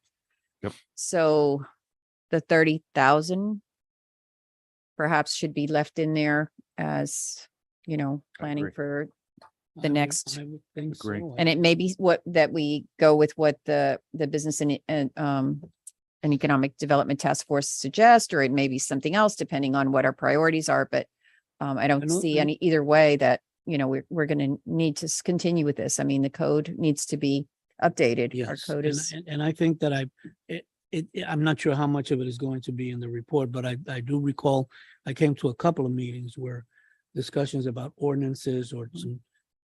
So I'm anticipating that this is going, some of these things are gonna come up. And it'd be great if we could get started on them fairly soon, okay. after we've discussed the. Heidi, was there anything you wanted to say regarding, not the code, but anything with the, We continue to be very happy to serve as your city attorneys, and I say we, even though I know you see me here at the meetings, but as you know, we have a whole team behind us. Our firm has grown from a small firm over 25 years ago to a very large firm with a lot of breadth and depth of experience. So we're happy to provide that to you all. You've seen it from the land use and zoning side with some of my partners like Ed Mardos, and the litigation side with Eric Hockman, who has done a lot with the runway case and the factory town case. So those are just a couple of the names. I know we've worked, Mayor, very closely, you, myself, and William, with my partner Chad Friedman on the annexation issues. and the So rapid there's all transit sorts, zones? and the rapid transit zone ordinance. So we have a big team. So even though you only see me, we are very happy and proud to be your city attorney. So And I can, speaking for myself, I know the amount of work this past year. I can't tell you Has how been many Zoom significant. meetings we have been on with Heidi and members of her with certain expertise on a variety of issues. And it's been the factory town, of just Zoom meetings and talking about the strategy and things and, in the firm with William and, her firm. And she's always had several other members of her firm there who have expertise in those areas. So, and with the annexation and with the rapid transit and like you said, just so many things. And it's behind the scenes, their wealth of knowledge and expertise and guidance. I call you probably, I don't know, several times a week with a question on, on something, can we do this? What is the status of this and stuff? And she's always Ready to answer. gets back with an answer or finds out from someone in her staff, which I think that is where we really benefit too, is having a firm with that, like you said, that depth of knowledge and expertise with the municipalities that I can't imagine not having that in this day and age. I, through the chair, have a recommendation for you, Haiti. Of all the departments that I've looked at in this tome in front of us here, I noticed you are the only department that did not list accomplishments. I think You just rattled them off. She just rattled You them. just rattled them all off, but they're not in front of us. And I say that as really a compliment to what you guys have, because you've accomplished a lot. We're humble. And preparing every meeting. Well, that's a good because way of looking at it, but agenda at every meeting goes through you and, it gets, so there's a whole bunch of and you're- processes in place. yeah, you're not asking for anything. We just kind of laid 30 waiting for your next decision on what you want to tackle next. But I mean, yeah, you should list them though, for sure. Thank you. You're welcome. It's, we're very proud of the work that we do and I am guilty of not always recognizing accomplishments personally. But when I look back at the year span and now going on, I think this is going to be our 6th year with the city. We took over when Jan retired in basically it was January of 2017 that we took over. Oh, really? Yeah. Just, Yeah. it's council in April. I didn't realize it was that. Yeah, we had April of we 2017. had actually started transitioning in Right, right. October of 2016. And so, when you look back at the things that we've done and what we've done in that time span, it's been really great. And it really is a pleasure to work with all of you. I know that you are all very eager to get a lot of things done. And sometimes we can't always get all of those things done at once, but we do try to manage all of those. So, And that's in you. addition to all the other issues that are pending that are not internal. It's like the outside forces of, the factory town and the annexation and the rapid transit and all these other issues that, we have no control over, but they're in the sense of we can't decide when to do them. They're just, they need to be addressed. Your firm has been great with that. So we agree on adding $30,000 to the city attorney's budget we'll leave it open for code revisions. To continue. year, no? But we The did last it, one was a we did sign, it so, specifically for right. the sign ordinance. Right. So Just the She's got a first draft time we've ready. tried to tackle revising the Yeah. code That's right. in, I don't know, whenever I the thought we city's budgeted for history. that So, also. right. Okay. So that's gonna add 30,000 to the budget, right? Yeah. And we'll decide at a future meeting what What that- code revision after we get the sign one. But I mean, we got to go forward with this. Keep chipping away at it. And we'll see, because I know, if annexation comes through, they're gonna have their hands full because we're gonna have to do a new code for that district. Yes. So that's gonna be a time-consuming effort. Yes. Is that what the $12,000 is for? Kind of to balance out another thing that didn't go through, right? If only that is a Wishful our- thinking. basically, frankly, it's a reduced COLA increase. There you go. So it's just to try to keep up with the expenses of running a firm and being able to service the city. Not to take the light off of White Sirota, but you mentioned Jan. Who did Jan work for White Sirota too, No. or no? No, Jan No. Seaton was the former city attorney. He had City been with the attorney. city through his firm. Weintraub, Weintraub. Weintraub, wasn't it? It was a Weintraub, yeah, Weintraub and, yeah, And then he left. Yeah. Yep. Yeah. yeah, and then So- Weiss so Sirota. he Jan was an worked through his independent? firm. Okay. He's now retired. Yeah, Weiss Sirota came in with Danny Espino as our, Are you gonna have your own firm one day? I I have no plans of leaving my firm. Okay. You just I'm answered a very big happy question with for Vice me. Sirota. Okay, any other questions for Heidi? Thank you, Heidi. Thanks, Heidi. I know, Okay. you know, Council. a lot of times there's a big mess and we're asking all these questions and why can't we do this? And a lot of, most of it is, why can't we just do this? We want to do it and it's for the Well, residents and it's all. And Usually just blame it on And, legal. no, Legal goes and just a legal minute, is just the a minute. one saying, No. just, it sounds good, but let me explain why that might not be a good, Yeah. she's done that to me several times. Of I let me I also explain like, why that might not be a good way for us to go. I you know. also like to think, and I credit Chad especially for helping me get to this point. We don't, although we sometimes, it may sound like we say no. It's usually, let's find a way to Figure it out. resolve the issue and resolve and figure it out. Yeah. So No, very much so. And I agree with that. That it is usually, okay, we, that's probably not a good idea because this and this, but we could probably do it this way. something else. Right. Yeah. Do it in another way. To the chair. And I feel like what you said earlier, Heidi, that we're with a new group, with a new council, with a different direction. And we're wise enough to squeeze you like a wet mop.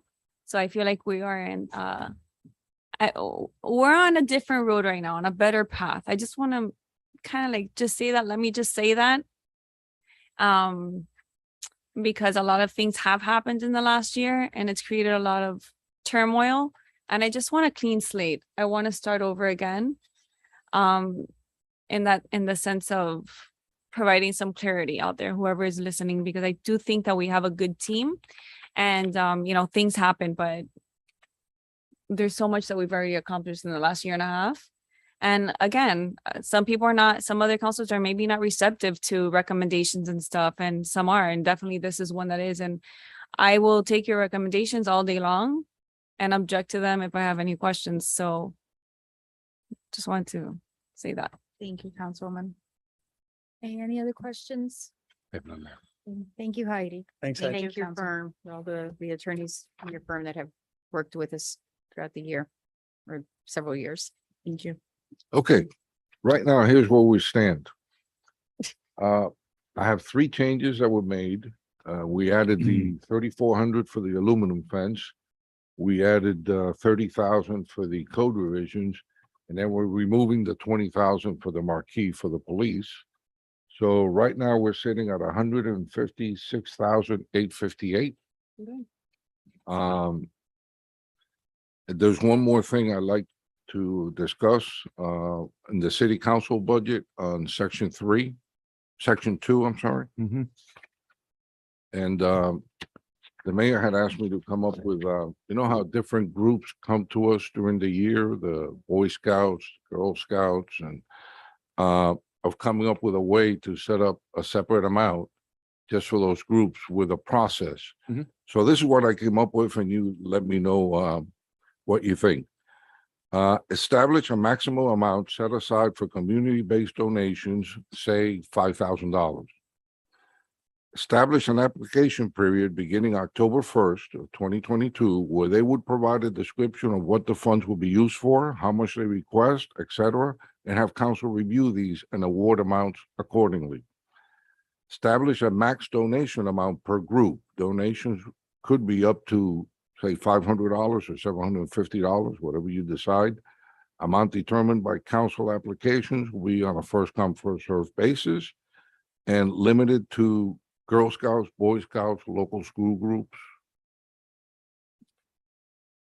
And that's as far as I got. Okay. So, Oh, you're, I think the reason that we might want to consider something like that is this last year, we got a lot more requests than we've gotten in the Normal. past. And, as word gets out, we might get even more this year. And, as much as we'd like to give everybody, $1,000 or $700 for everything that they need to do, then it's like only the ones that came, we're giving it to, and we haven't. So perhaps, $5,000 throughout the year, and we say max $500 per group. And they, tell us what they need it for youth groups and those kinds of things. Through the chair. Yes, sir. I think this Mhm. is an excellent idea. I really do. And in fact, when you think about organizations like the Boy Scouts, the Girl Scouts in particular. I seem to recall, maybe I missed one in my memory. A number of the things that they've come to support for are things that they do once a year. So if there's a process established, like thinking about the Boy Scouts, so the Girl Scouts too, they had summer, whatever it was summer camp, summer trips, right? So they know, this is something that goes on every year. I think one of the groups that came, I'm not sure if the Pilot Club came to us this past year, but anyway, I think developing a systematic way of doing this. People know ahead of time. Yes, the city council will continue to support efforts of civic engagement and participation. Yes, there is a limit. And every year we'll establish the budget, and there is a limit to what the contribution could be. So everyone knows, it's on our website and so forth and so on. I think that's a great idea. I really do. And it'd be nice for them still to come to the council and Yes. tell us, it gets it, to know what exactly it is and, what the purpose is, and then we vote on it, but we have a set guideline of, of what we'll Absolutely. donate. And Clear that way process. it's not, we're clear not constantly expectations. asking, what is our budget now? What do we have like last year? Exactly. Do we Yes, have enough exactly. money left over this way? That's set aside. So if that's okay with everyone, just 5,000 with the $500 max per I'm- group, I think that that's, for that. I think is that's a reasonable, fair- I think, for. It's think that's something a we can rely reasonable- on for Right. budgeting purposes, because it's.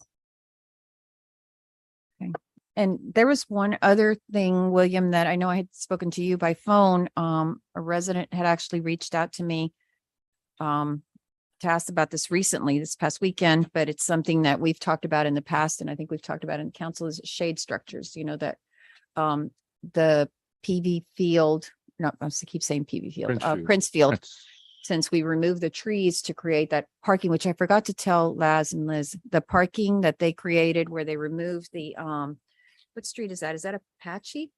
Which On one? the On the west side, Chippewa. where they removed Oh, Apache on the Apache, west where they- side. on the Yeah. west side where they removed the, Slash Pines. this, Australian pines, the huge Australian pines. And to save money, they came up, because if not, the way they were gonna have to pave that, they'd have to put in, drainage and, and get all this. And they came up with this idea of these, rocks, and they leveled it off, and it works.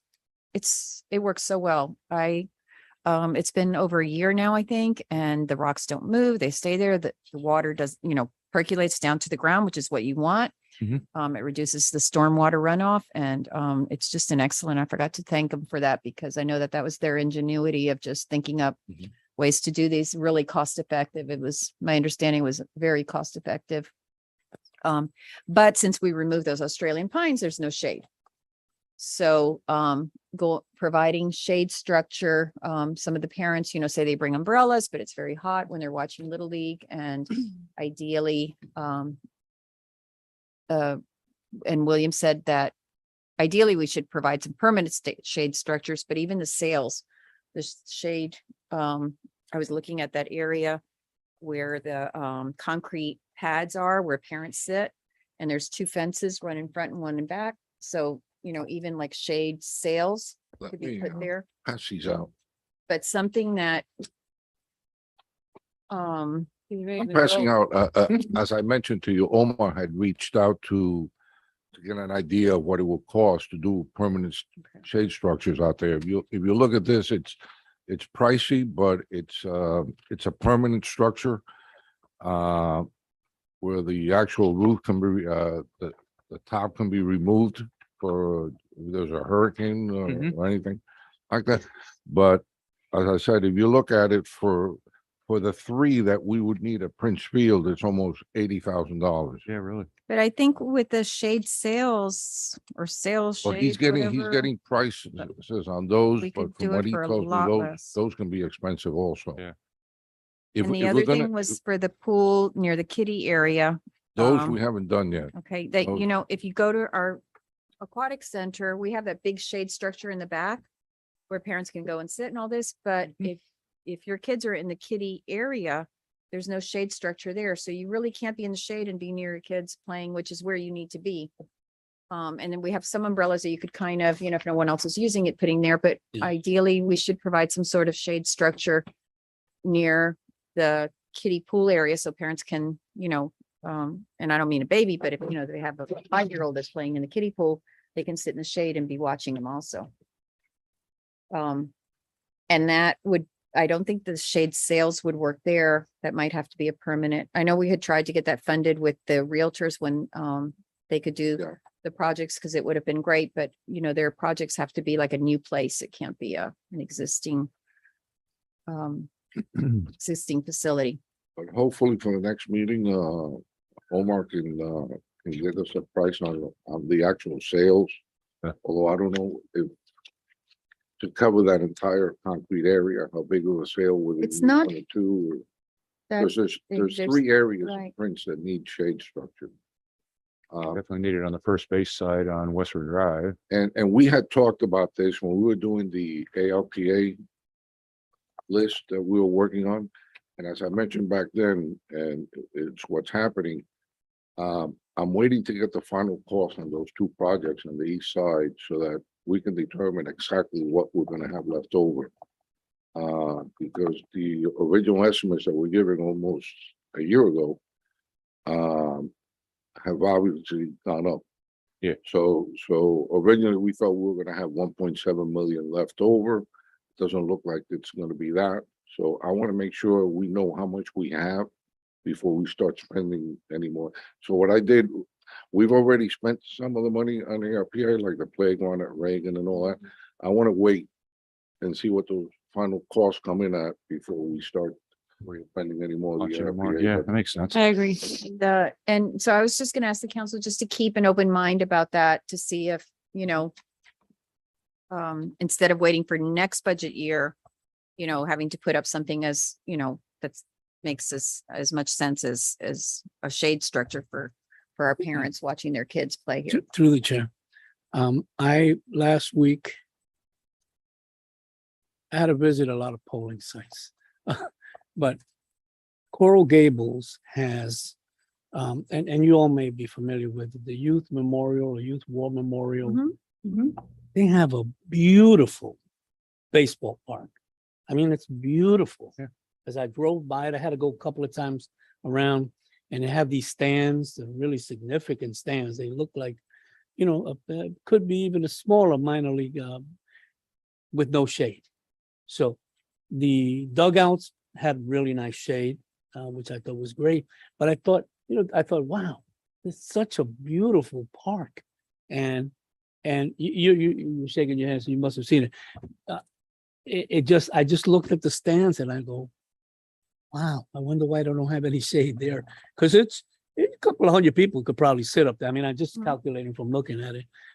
So I'm glad you raised this, Mayor. I think it's important for those. And I've seen the families out there, kind of huddle.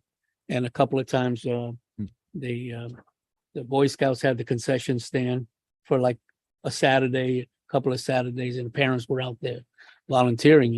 We brought our own tents and stuff. Yeah, there is that need there for sure. And I think the other thing too, and I know William, we've discussed it, is and you're waiting to see what the ARPA funds are, but the PV field lighting that we had discussed last budget Yeah. to try to provide lighting because it provides more opportunities for our families to be out there with the limited ballparks that we have. and You're gonna play. raise the ire of people on Quail again. I mean, Well- we've tried it a couple times already over the years and it gets ugly. And it may be, Councilman, that the technology has changed. I Possibly. think technology changes a Possibly. lot, so the lights are more perhaps, and I don't know. I'm Right. just saying perhaps. they'll be more Directional and direct stuff. than, Yeah. The stadium lighting that we're used to be familiar with, it really does light up the whole sky and, you're gonna Mhm. anywhere. You may be right on the LED capacities that may have changed over the years. And they might be more Where direct. to- lighting the area with less glare. Right. It may be. But I know that was a concern in the may past for absolutely the be. residences. They're not gonna be on I all the think, time either. what we were doing with the PV, from my memory from the ARPA meeting, we were going going to, that wasn't included as one of the items. We said we were gonna try to get a grant like we did for Prince Oh, that's Field. right. Because I'll tell you, we got a quote from the same people that did Prince Field back in September of 21 to do PB Dove, and back then it was $258,000. Quarter of a million, something like that. So I bet you now it's probably over 300. But that's what it would cost to provide lights in that area. So we're trying to get a grant through our grant writer. Last time we got a FERDAP grant from the state, so we're trying to do that. That's where we stand right now. I mean, with numbers like that, even a match would work, you know? Is there anything else anybody wants to? I have raise? one more thing that I'd like to leave the group with and to think about. And that is, I'm seeing right now with the surplus sitting, according to Williams Mathematics, $156,858. 151 now. Sorry, 61 now, right? 151. 51. 151. 151, 858. 858, yes. Because we just added 5,000 to the budget for the groups, the Community. donation. Oh, that's right, the 5,000 more, right? Okay, so So it's 151, 858. 858. I would like to propose for your consideration. And I like to try to do this every so often. I realize that there's a COLA thing going on for 4% for for all the employees. But I'd like to propose, and I've already worked with William on this on the side, to come to an exact number of what it would be. I would like to propose that anybody making less than $50,000 a year in the city as a city employee get an additional 2% raise on top of the 4, under $50,000. What that would do is it would continue to do what we've done twice before in terms of keeping an anchor of a workforce in this town and keeping them interested in wanting to work for Miami Springs as an incentive. It's not a lot of money. It would come to $28,000 to be able to do that. I'll leave that with my, Is that what that would cost, William? It's 28 for every 1%. oh, It'd be so 56,000. it'd be 56 total, which would still leave us right at just shy of $100,000 in surplus left. I wanted to do the 25 for the trees, but I got talked out of that earlier in this meeting. So that's right. It would leave about $100,000 left if we wanted to reduce the millage, which we wouldn't be able to do very, very much with that because it's 130, right, per tenth. What employees, Well, there's you're just talking about full-time, not. Yeah. Not part-time. Yes. Because we have a lot of. anybody making less than $50,000 Full-time. would get an Full-time. additional 2% increase from the city. Again, I think that would go They would get, would go- instead of a 4% increase, they would be getting. 6. Getting 6. And that'd go all over the county. You could make Miami Springs 6%. What? Through the chair, Yes, ma'am. the 2% raise in addition to a 4% COLA, which can be negotiated to or limited to a year, but not continuation. I mean, if this is gonna be for every year, this is super unsustainable. It is certainly not I'm unsustainable, not here Councilwoman. to argue with anybody or what like, Well, you it's a just made the very- statement. I'm Right. refuting it. It's a very touchy situation when we talk about people's salaries, because we do appreciate all of our employees. But also, we want to make sure that the method and model that we're putting in place is sustainable, because if you're gonna get a 2 plus a 4% increase Mhm. based off of your last salary every year, I mean, somebody's gonna make what, $2,000 more every year? No, it doesn't mean that they're going to be getting 2% more. It means they're getting a one-time 2% increase. It then goes to whatever that is, and that goes forward. They don't get a 2% next budget too. They get it Correct. now. But That's the it. 4% continues on. Of the It COLA. continues on in their base salary. Yes, it does. So that will multiply very quick. My dear, we have done that twice over the years, and we're here where we are. And But not for employees. for employees, we've done it We've done twice. that for employees. Twice. COLA? James, under Jim Borgman, Every year we get a 3% COLA for the general. I'm employees. talking about the increase that we have given over the years, Oh, over and above. This is my request to do it. I'm not going to be with you guys after April, I got but this is the third time that I've asked for it. We've got it awarded the first 2 times. Council went along. And I think it's paid off. Let's put it that way in terms of Also, our base workforce. The times before what were those for of the extra? Because we've had the COLA. Because we We've were- always had the COLA. as Because we far as I matched it to remember. other cities relative to what guys were making at that But particular was it cut. a certain, was it also like you're My, saying? my you fit, want- no, I think it was all encompassing at the time, but this is under 50 just to kind of keep the numbers down on what it would be and kind of favoring the low end of it to bring it up to. And to how many scale. employees, William, would this impact? That are making under 50,000? Oh, I would have to give you a count. He Hold on. he did it. He did the math for me. That's how I know the number. Just so it's something we can think about, but. Yeah, no, that's the reason I brought it up, so we could think about it, right? But we've heard at least two or three departments claim that, it's tough to keep people in there, I mean, I'm just saying. We've been there before. It's not the first time that we've entered into this.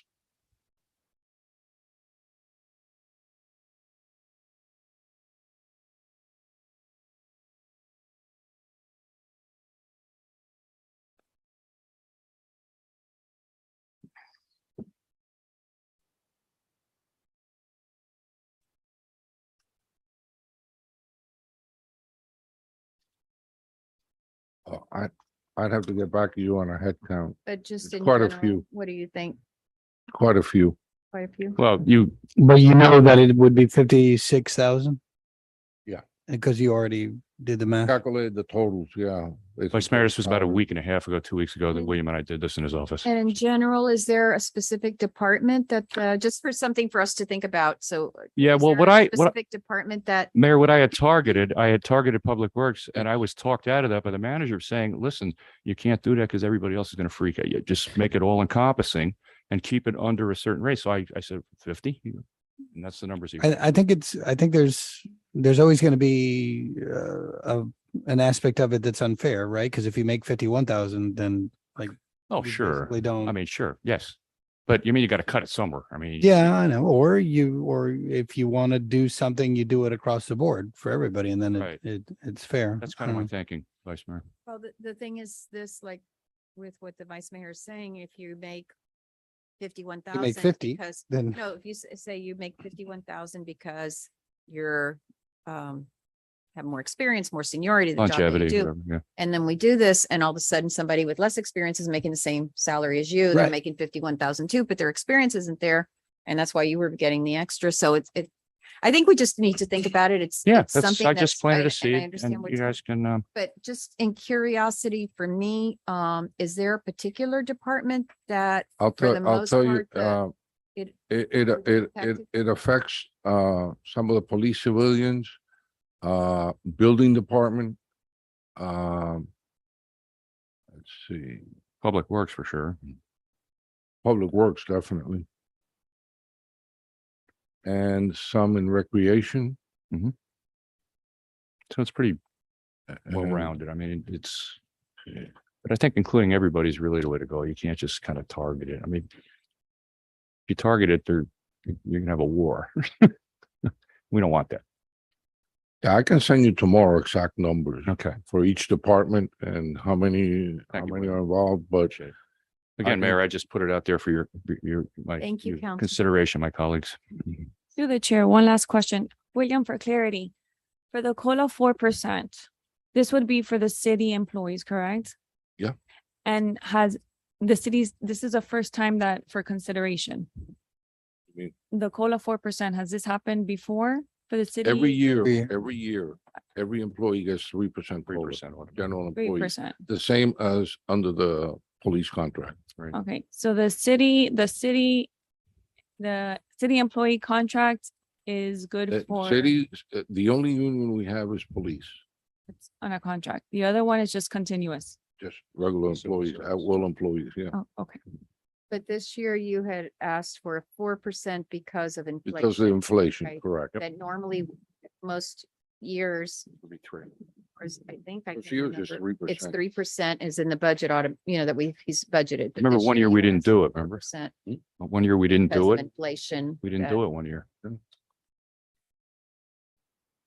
And William, have we had a salary, I don't know, study or to Review? find out I think maybe Uh, years we- ago to we see how filled- we, wait a minute, when I started in 2003, We did a thing. they had just done one in 2001, I Something like believe. that, yeah. And I think it's still sitting on a shelf, because when it came back, it came back that the whole city was really underpaid, the Big time. employees. And it was gonna cost so much money that they just never did anything with it. Just got and we sh- should, I mean, I don't think our goal is to be the highest paid city, although it would be wonderful if we could, but that's not something, No, but we that's- shouldn't that's also be, equity there. but we shouldn't be the lowest paid city, Sure. it should be somewhere where, the salaries that we're paying for within other comparable municipalities or in South Florida, are reasonable or in scale, but, okay. Just curious if we've ever, I'm sure that there's a cost involved for that too, of doing a study. Yeah, yeah, right. Better to give it to the employees. All right, that's right.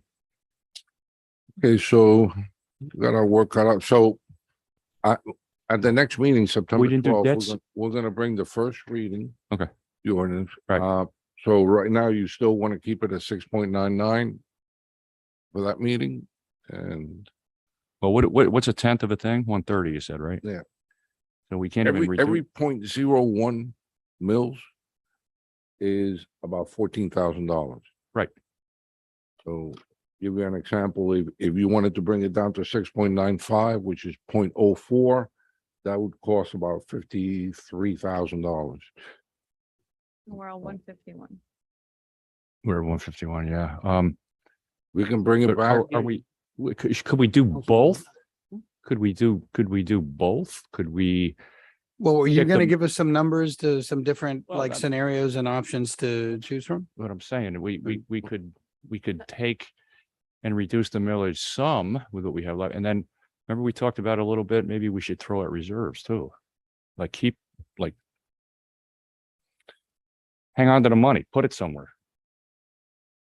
Rather than just, because we got to balance the budget. You can do. You're you can do asking that us right many now ways. to give you the. No, he's we not can asking come back. us. No, we still got 2 meetings to go. Right, I'm right, just- right. Time, things to think about. Yeah, but, I think you for give us to- some scenarios that we could look at and we'll, Okay. we'll, So what we'll do is for the first meeting, we'll bring it back at 6.99 and include all these changes that were done today. Mhm. And then from there, we can work on, and I'll give you some scenarios of different villages. Other what it scenarios would of things we discussed tonight. Anything good. else? No, ma'am. Right. Thank you. This meeting is adjourned. Thank you, everyone. be. Thank you.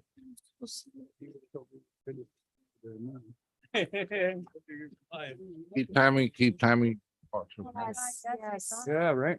I texted her. Just so many things going on, the stress and. It does. It does. Just